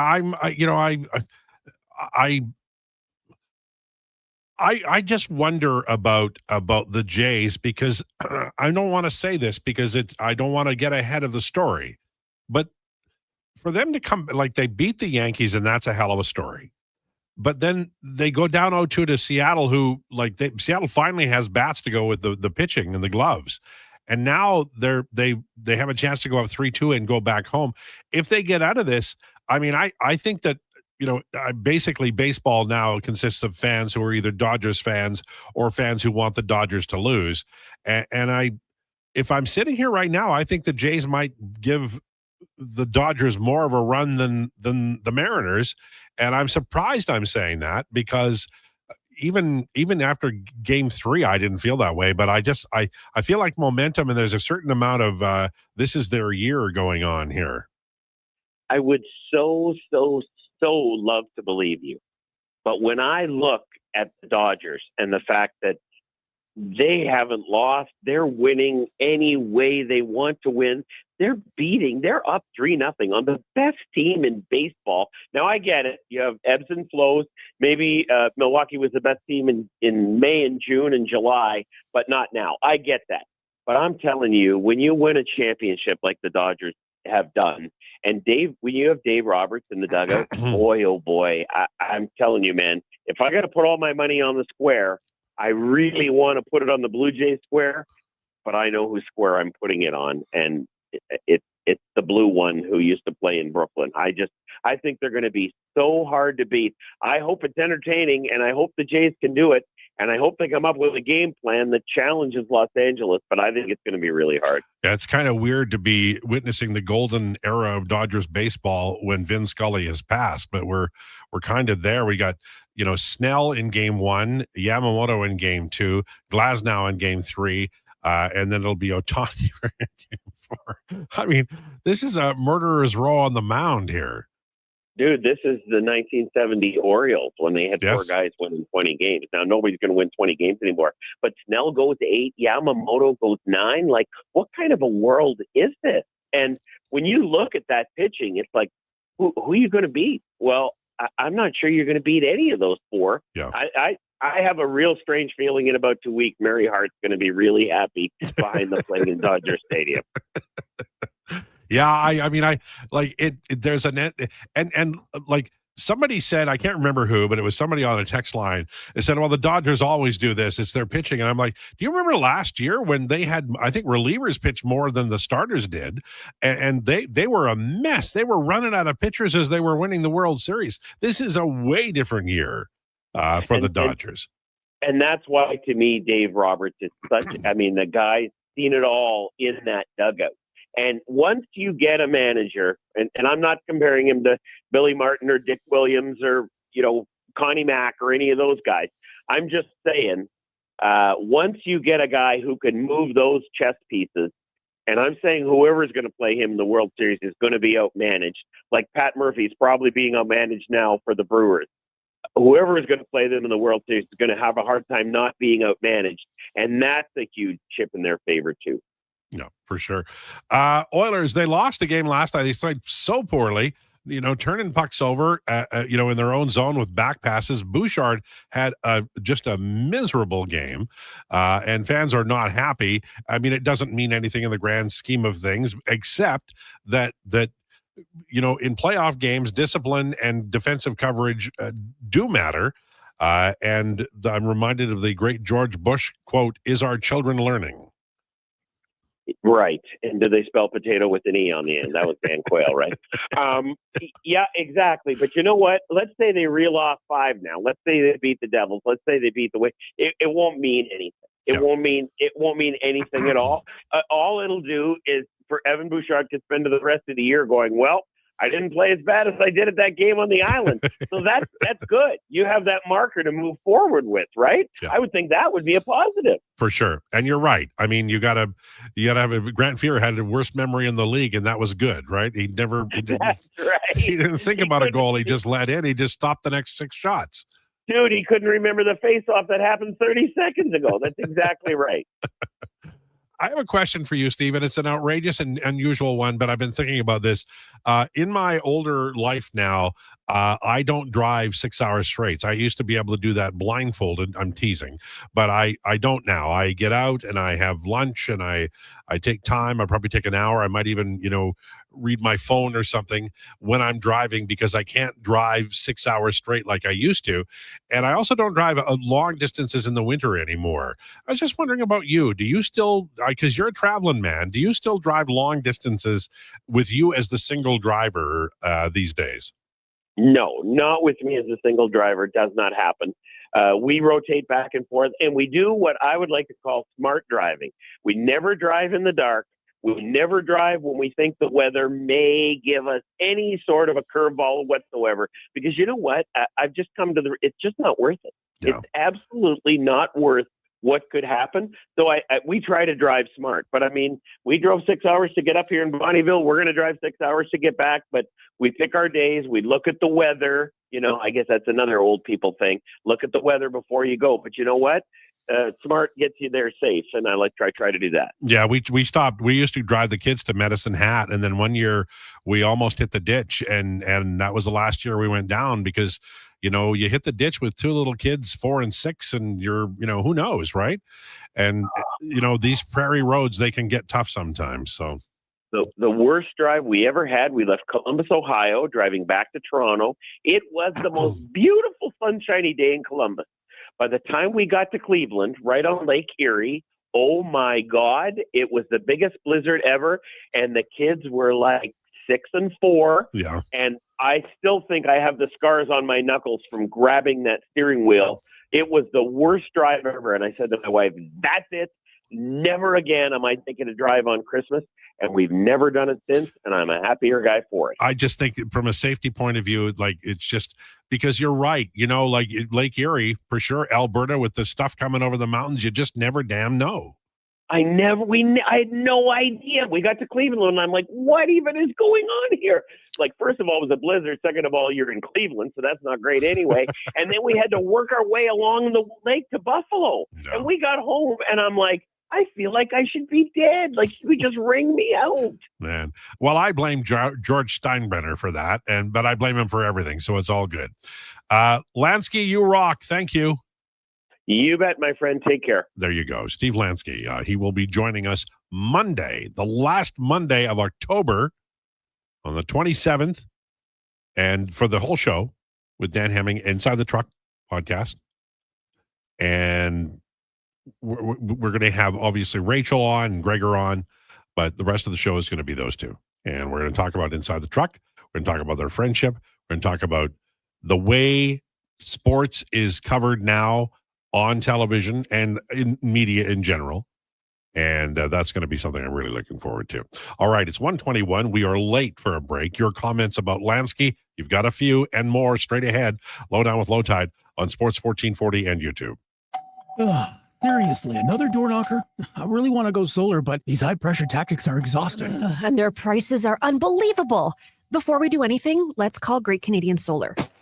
There's a better way to go solar. Great Canadian Solar provides honest advice and fair pricing to save you from overpaying. They're easy to deal with and will never put pressure on you to buy. As a trusted local business for over 15 years, Great Canadian Solar will support you in your solar journey. Visit GreatCanadianSolar.com and call today to get started. Whoa, who turned off all the lights? Experience the new charcoal menu at Booster Juice. Charcoal menu? Introducing the Eclipse Smoothie, Blackout Booster Mixer, and Midnight Booster Ball. Where's that voice coming from? Dark and delicious, made with activated charcoal. Can we please turn the lights back on? Sorry, I'm just excited about the new charcoal menu. Wow, that is good. Right? Available now, only at Booster Juice. Japa Machinery Group knows that XCMG may not roll off the tongue, but Japa's team will help keep your construction jobs rolling on time and on budget with heavy equipment sales and rentals. Visit japamachinery.com to find out more. The madness continues at the Brick. Get your home ready to host. Save up to $1,200 on made in Canada sofas and sectionals, up to 30% off coffee tables and nightstands, and up to 25% off bedroom and dining. Buy more, save more. Up to $1,000 off appliances. Hockey season is here, and so are big savings on big screen TVs. Save up to $800, plus get free local delivery on screens over 50 inches. The Brick, saving you more. At Leading Edge Physiotherapy, we believe that life shouldn't hurt. Now, that doesn't mean that we don't know that sometimes it really hurts. I mean, we've seen people at their worst moments in life, when they feel they have nowhere to turn, or at a time when they felt like their problem just wouldn't ever go away. We've also seen people who thought to themselves, it'll just go away on its own, or this is no big deal. I don't want to bother anyone about this. Don't know where to turn to, or think it's no big deal? Either way, we have the technology, techniques, and skills to help you get back to it, whatever your it may be. Life shouldn't hurt. LeadingEdgePhysio.com. At Fountain Tire, get up to 25% off select tires, up to $125 off a set of 4 select Goodyear tires, and $50 off $150 service until October 18th. Restrictions apply. Book today. Fountain Tire. We're on this road together, Canada. GMC's 0% event is on now. Get 0% financing on all remaining 2025 GMC models on limited terms, like the 2025 Sierra 1500 Elevation Crew Cab at 0% financing for 84 months. The 2025 Terrain Elevation All-Wheel Drive at 0% financing for 60 months. And the 2025 Canyon at 0% financing for 36 months. No matter what you need, there's a GMC for you. Ask your GMC dealer for details. Can an energy provider make you feel carefree? We think so, because who doesn't like to be surrounded by good energy? Great rates, always. Gimmicks, never. Perks that reward your loyalty, and energy experts who know what's what. Carefree just feels good. Encore by Epcor, your carefree electricity and natural gas provider. Customers are free to purchase natural gas or electricity services from a retailer of their choice. For list of retailers, visit ucahelps.alberta.ca or call 310-4822 toll-free.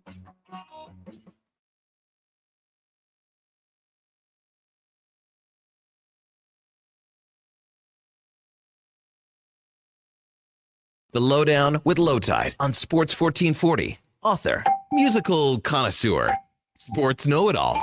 Yes, a man for all seasons. Presented by Wolf GMC Buick. We're making it easy. WolfGMCBuick.com.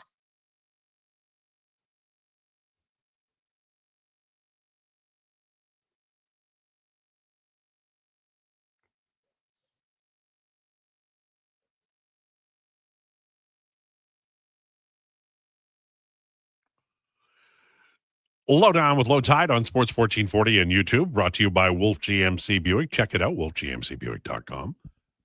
Holy crap, listening to old guys talk about driving. I'm the same way. I'm old. That comes from the rig. John Gully says, you got to be careful, Lowetide. For every mile of road, there's 2 miles of ditches. Don't I know it? Sam from Vancouver, not trusting the kids is just an isolated matter of them not getting enough time on ice. It's a ripple effect. The kids are not given enough chances regularly. So on the rare occasion when they have the puck on their stick, they try to push their luck and take their chances, especially Howard, which compounds into getting even shorter tether. I mean, I think they're both doing well. I think they're fine, but they're not playing as much as you'd like them to. Had a conversation on the blog yesterday. I said I didn't like Henrique with Howard and Savoy as the fourth line because you're playing two kids together. That means The coach is eventually gonna like trash that fourth line for parts, which he did, and then Henrique's going to move up, and you're going to see less of the kids, and that's what happened. And it's predictable. And then a lot of people said, well, what about the kid line in 1990? But you have to remember something. The kid line in 1990, by the time the playoffs began in 90, Joe Murphy had played in 152 games. Adam Graves had played in 141 games. Only Martin Gelinas, who had 52 games, would be a comparable to Savoy or Howard this coming spring when they'll have played maybe 52 or less or more games in the NHL. There was a lot of experience on that kid line, and Mark Lamb also played on that line, and he was an older player who had spent some time in the minor leagues. So it's not identical, and you do need these kids to play. They're going to play 52 games. They have to play in important moments. Savoy's already there. They just need to trust him a little more. But in fairness to the coach, I wrote about this today at The Athletic. Recommend you read the article. In fairness to the coach, they've got Roslovic and Tomasic on the top two lines playing right wing because they've got to audition these guys. Roslovic's contract actually is written around him getting playing time right now because his no movement ends, and then they can deal him if he's not the guy, although he looked good last night. That line did not, but the line actually looked pretty good. That was the Draisaitl line with Nuge. Great shot by Nuge, eh? Nice pass by Amberson. Little 5v5 scoring where you least expect it. Man, lately. Stephen Wojtaskin, Howard doesn't look ready. To veteran of a team for Howard to make strikes at 7 minutes a night. Well, I think you could give him more time. Right, they're playing him 7.5 minutes a night, but there are times of it. Like if we're just honest, because Perry Kapanen was no screaming hell last night, and that's the truth. And so you're trying. Like I'd put Podkolzin with Draisaitl. Honestly, that's what I'd do. And I would move. I think Frederick is not ideal at center. Put it that way. I think you're going to have to move Nuge back into the middle.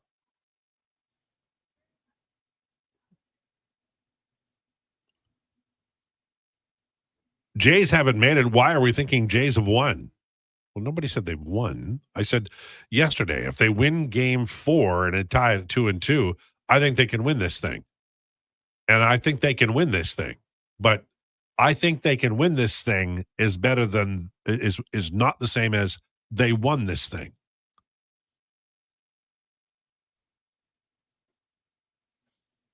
I'm not a Jays fan. I do like when the Jays win because a lot of people I know get very happy. There's something about driving the QE2 past Innisfail in the winter, typically a nightmare from Patty and Spruce. There's a little area there, say between Innisfail and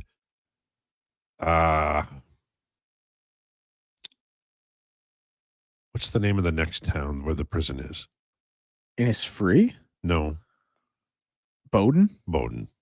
Yeah, there's a little wrinkle in there. It happens in Saskatchewan too. The temperatures, like you can, in the middle of winter, you can be driving through Regina and the guy will come on the radio saying, Regina, it's minus 36 and it's minus 9 in Moose Jaw. And how the hell did that? Well, there's just a little wrinkle there. And it can often change the temperature a great deal.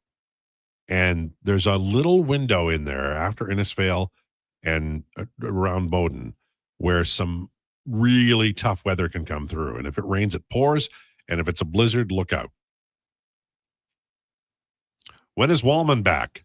Any word on Regula?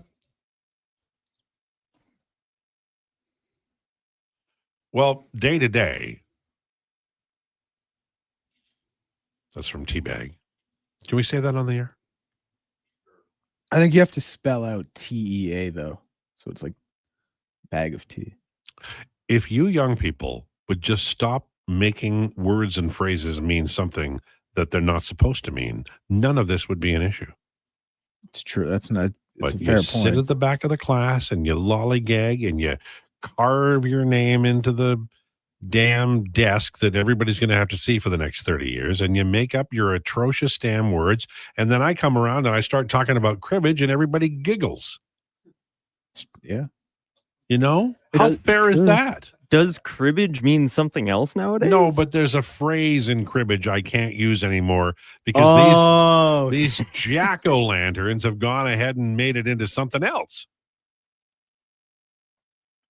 I love when you go on these like old guy times used to be different rants. They used to be different, all right. I used to be able to say cribbage phrases and nobody would giggle like you're doing.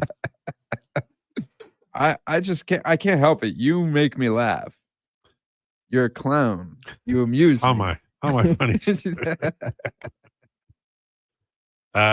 Between Red Deer and Olds is a valley. It gets different weather. Patty and Spruce. Bowden. Innisfail to Carstairs is brutal. Innisfail to Carstairs is brutal. Once I see the bright lights of Bicycle, I feel better.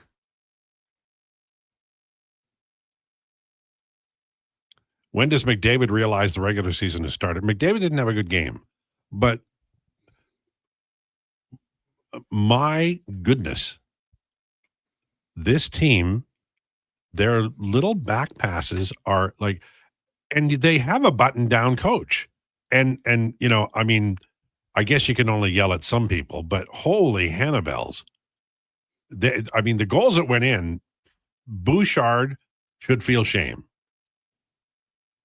But there were some goals that didn't go in that some guys who played pretty important roles on this team would have been responsible for.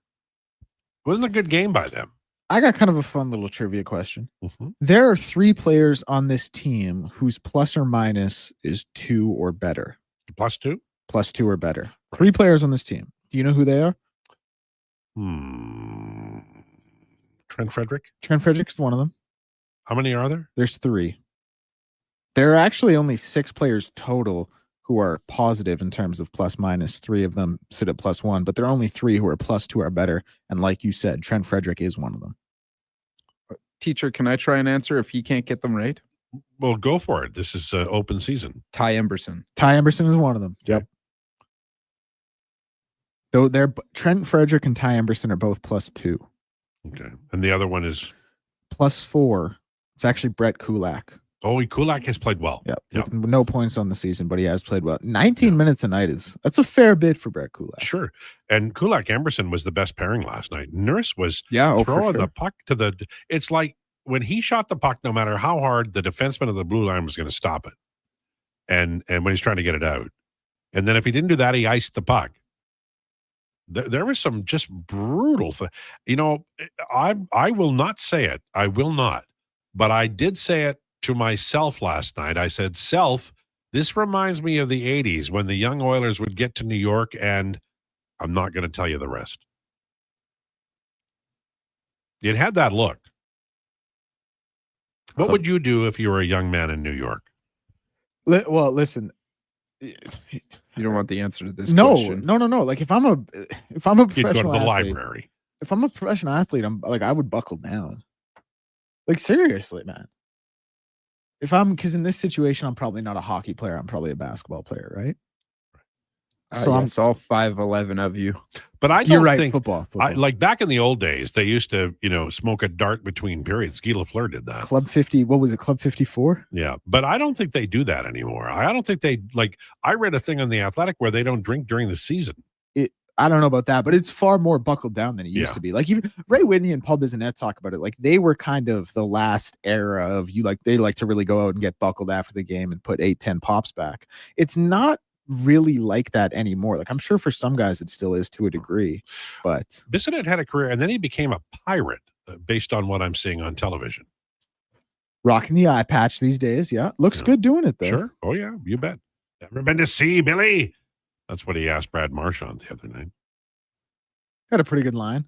What happened to his eye? Do you know? No. All right then. Did you ever hear that Captain Highlander commercial? No. Ever been to sea, Billy? No? Okay. Nope. Sorry. It became the brunt of many, many jokes over many, many years. You guys missed out on a lot. Doesn't sound like it. I got another fun one. There are only 3 forwards so far in the NHL playing over 23 minutes a night. Connor and Leon are 2 of them. Who is the third? Can you repeat the question? There are only 3 forwards playing over 23 minutes a night so far in the NHL this season. Connor and Leon are 2 of them. Who is the third? Shane Pinto. No. Oh, damn.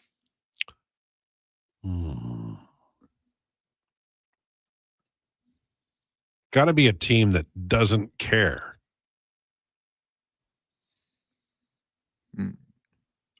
23. This is forwards. Yep, just forwards. Matt Coronado. It's not Matt Coronado. It does start with, his name is Matt, but it's not Matt Coronado. Matt Barzal? No, not Matt Barzal. He's close. He's real close. He's at 22.48, which might as well be 23. But Are we going to count Matthew Tkachuk?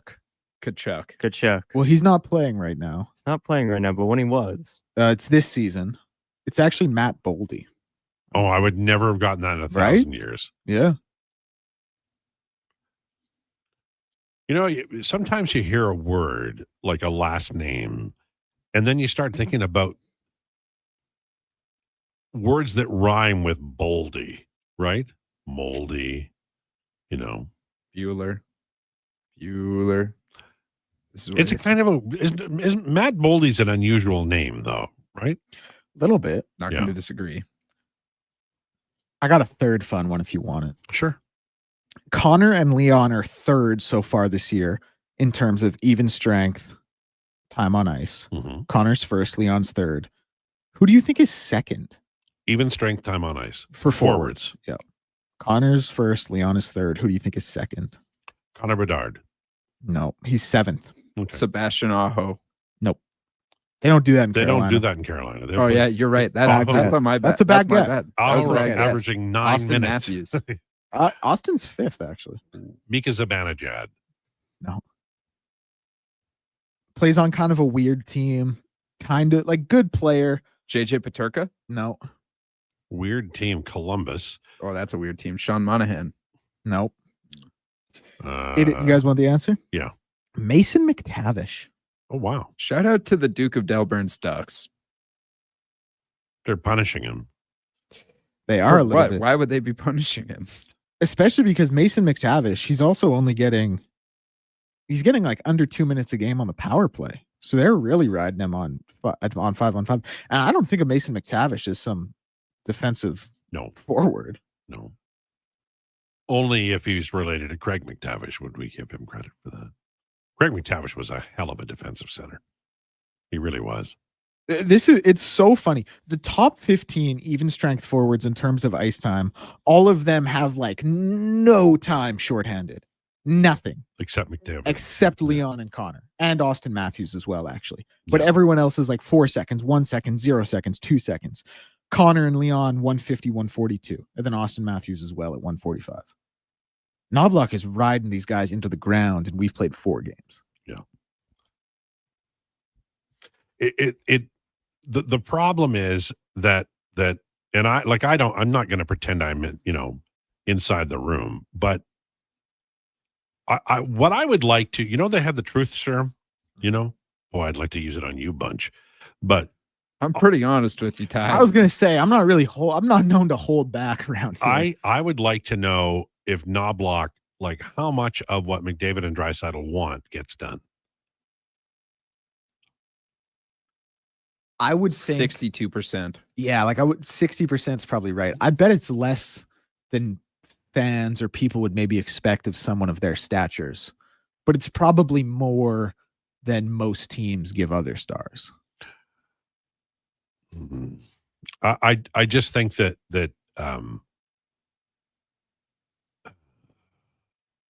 the way he coaches the team is not necessarily the way McDavid and Draisaitl play.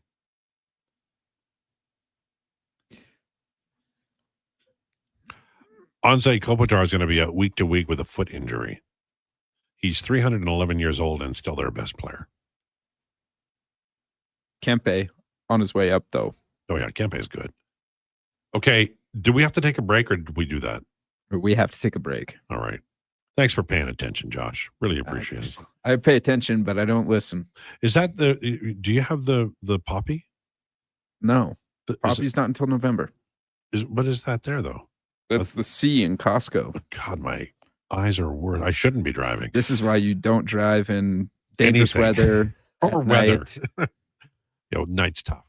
Lowdown with Lowetide on Sports 1440 and YouTube. Experience more at the Edmonton Expo Center. Come for Canada's largest trade show, the biggest names in entertainment, exhilarating sporting events, and more.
From high sticking to breaking down the middle. Here's the Lowdown with Lowetide on Sports 1440. Presented by Wolf GMC Buick. We're making it easy. WolfGMCBuick.com.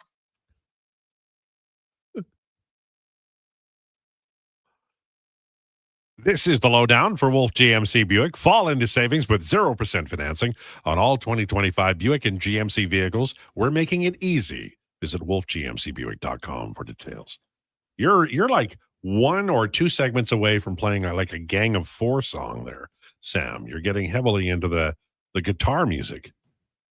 I'm a guy who was raised on, that old classic rock and roll. So a lot of the music I listen to has a heavy guitar segment in it. Who's your favorite artist? Like if you got on your bike like today and you started it up and you were rolling home with the tunes, what would you put on?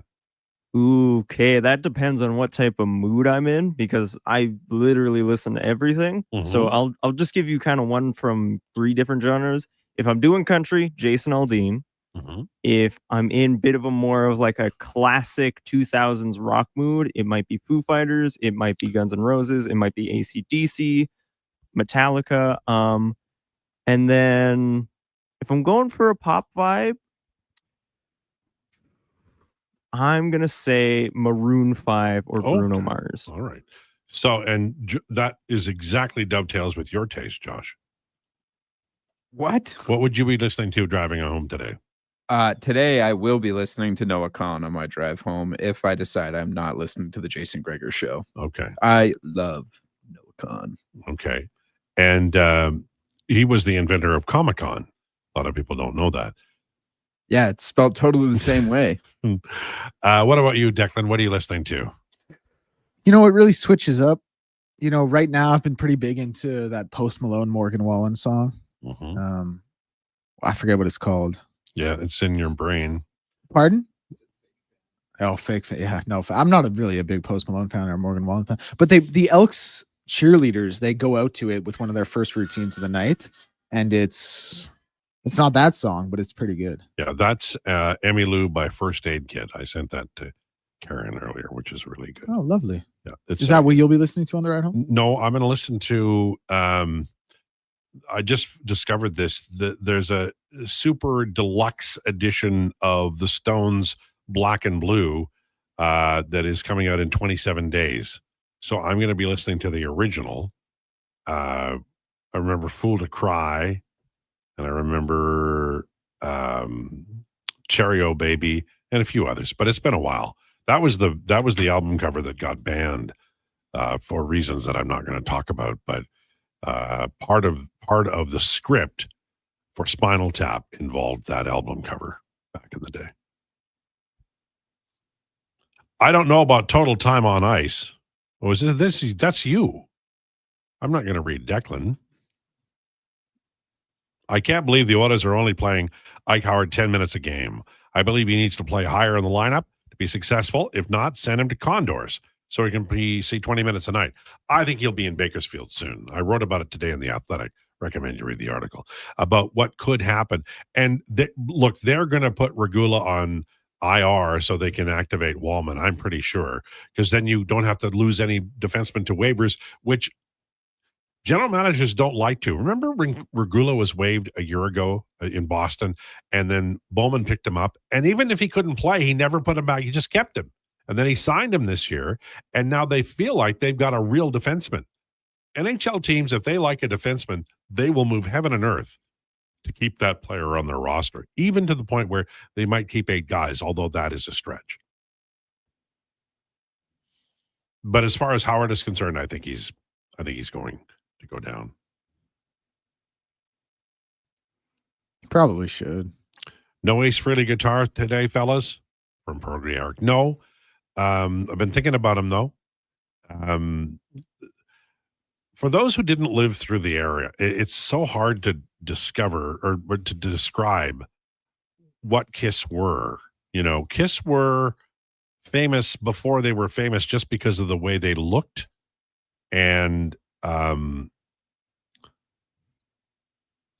they had a very particular sound, and a big part of their success was their stage show.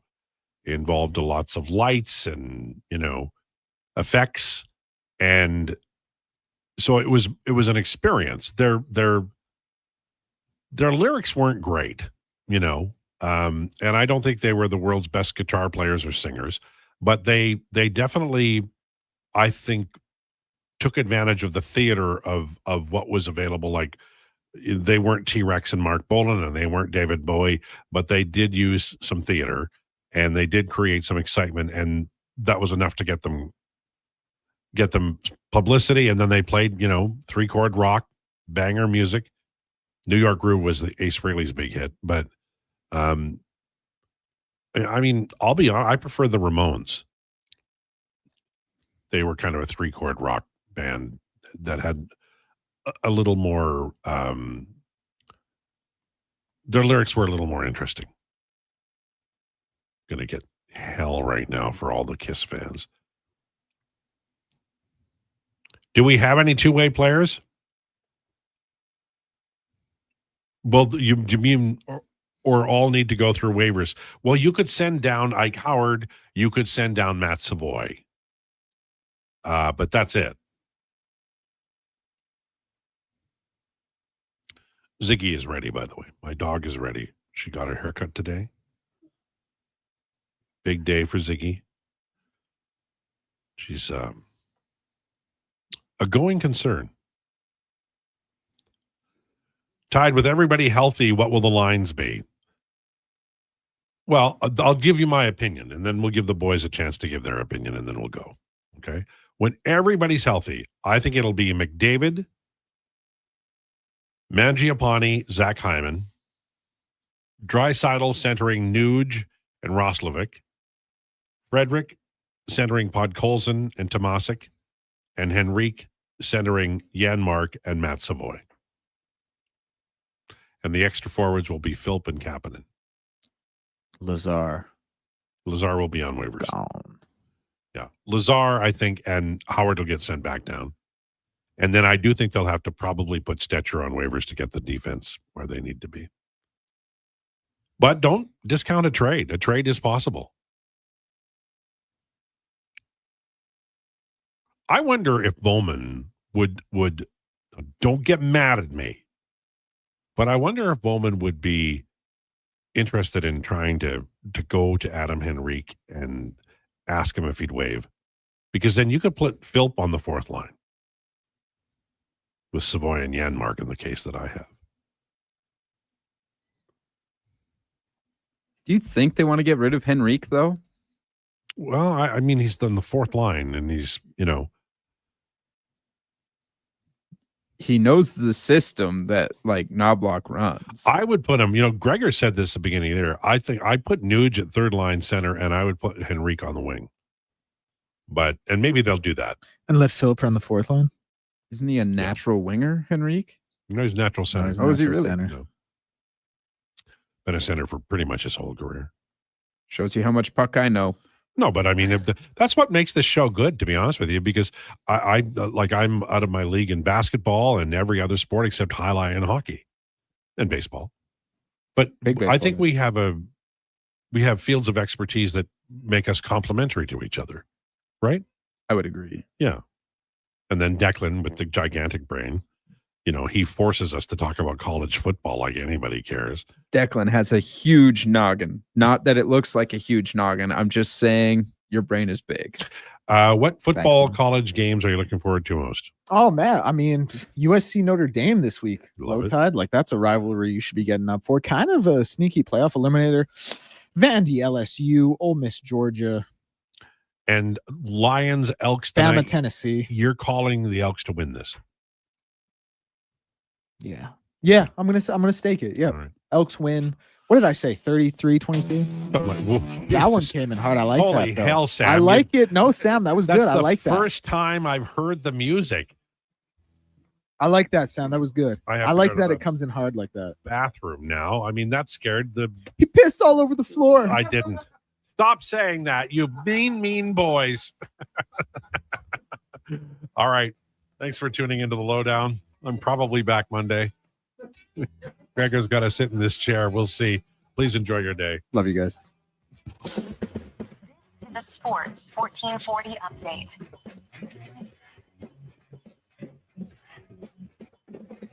Brought to you by Local Quality Market. Your fridge just got an upgrade. Over 200 chef-prepared gourmet meals waiting at Local Quality Market. Shop local at loca.ca. In the NHL, 4-game slate tonight with Detroit hosting Tampa Bay, Minnesota heading out to Washington, the Blackhawks taking on the Canucks, and Utah take on San Jose in the nightcap. Local junior teams in action. Sherwood Park is out in Coquitlam in the BCHL, and from AJ, Camrose and Bonnieville, both with home games just outside the city. Collegiate hockey in the city tonight. Golden Bears hockey host UBC at the Drake. And the Griffins men hockey team plays MRU at the Downtown Community Arena, both starting at 7. MLB postseason rolls on.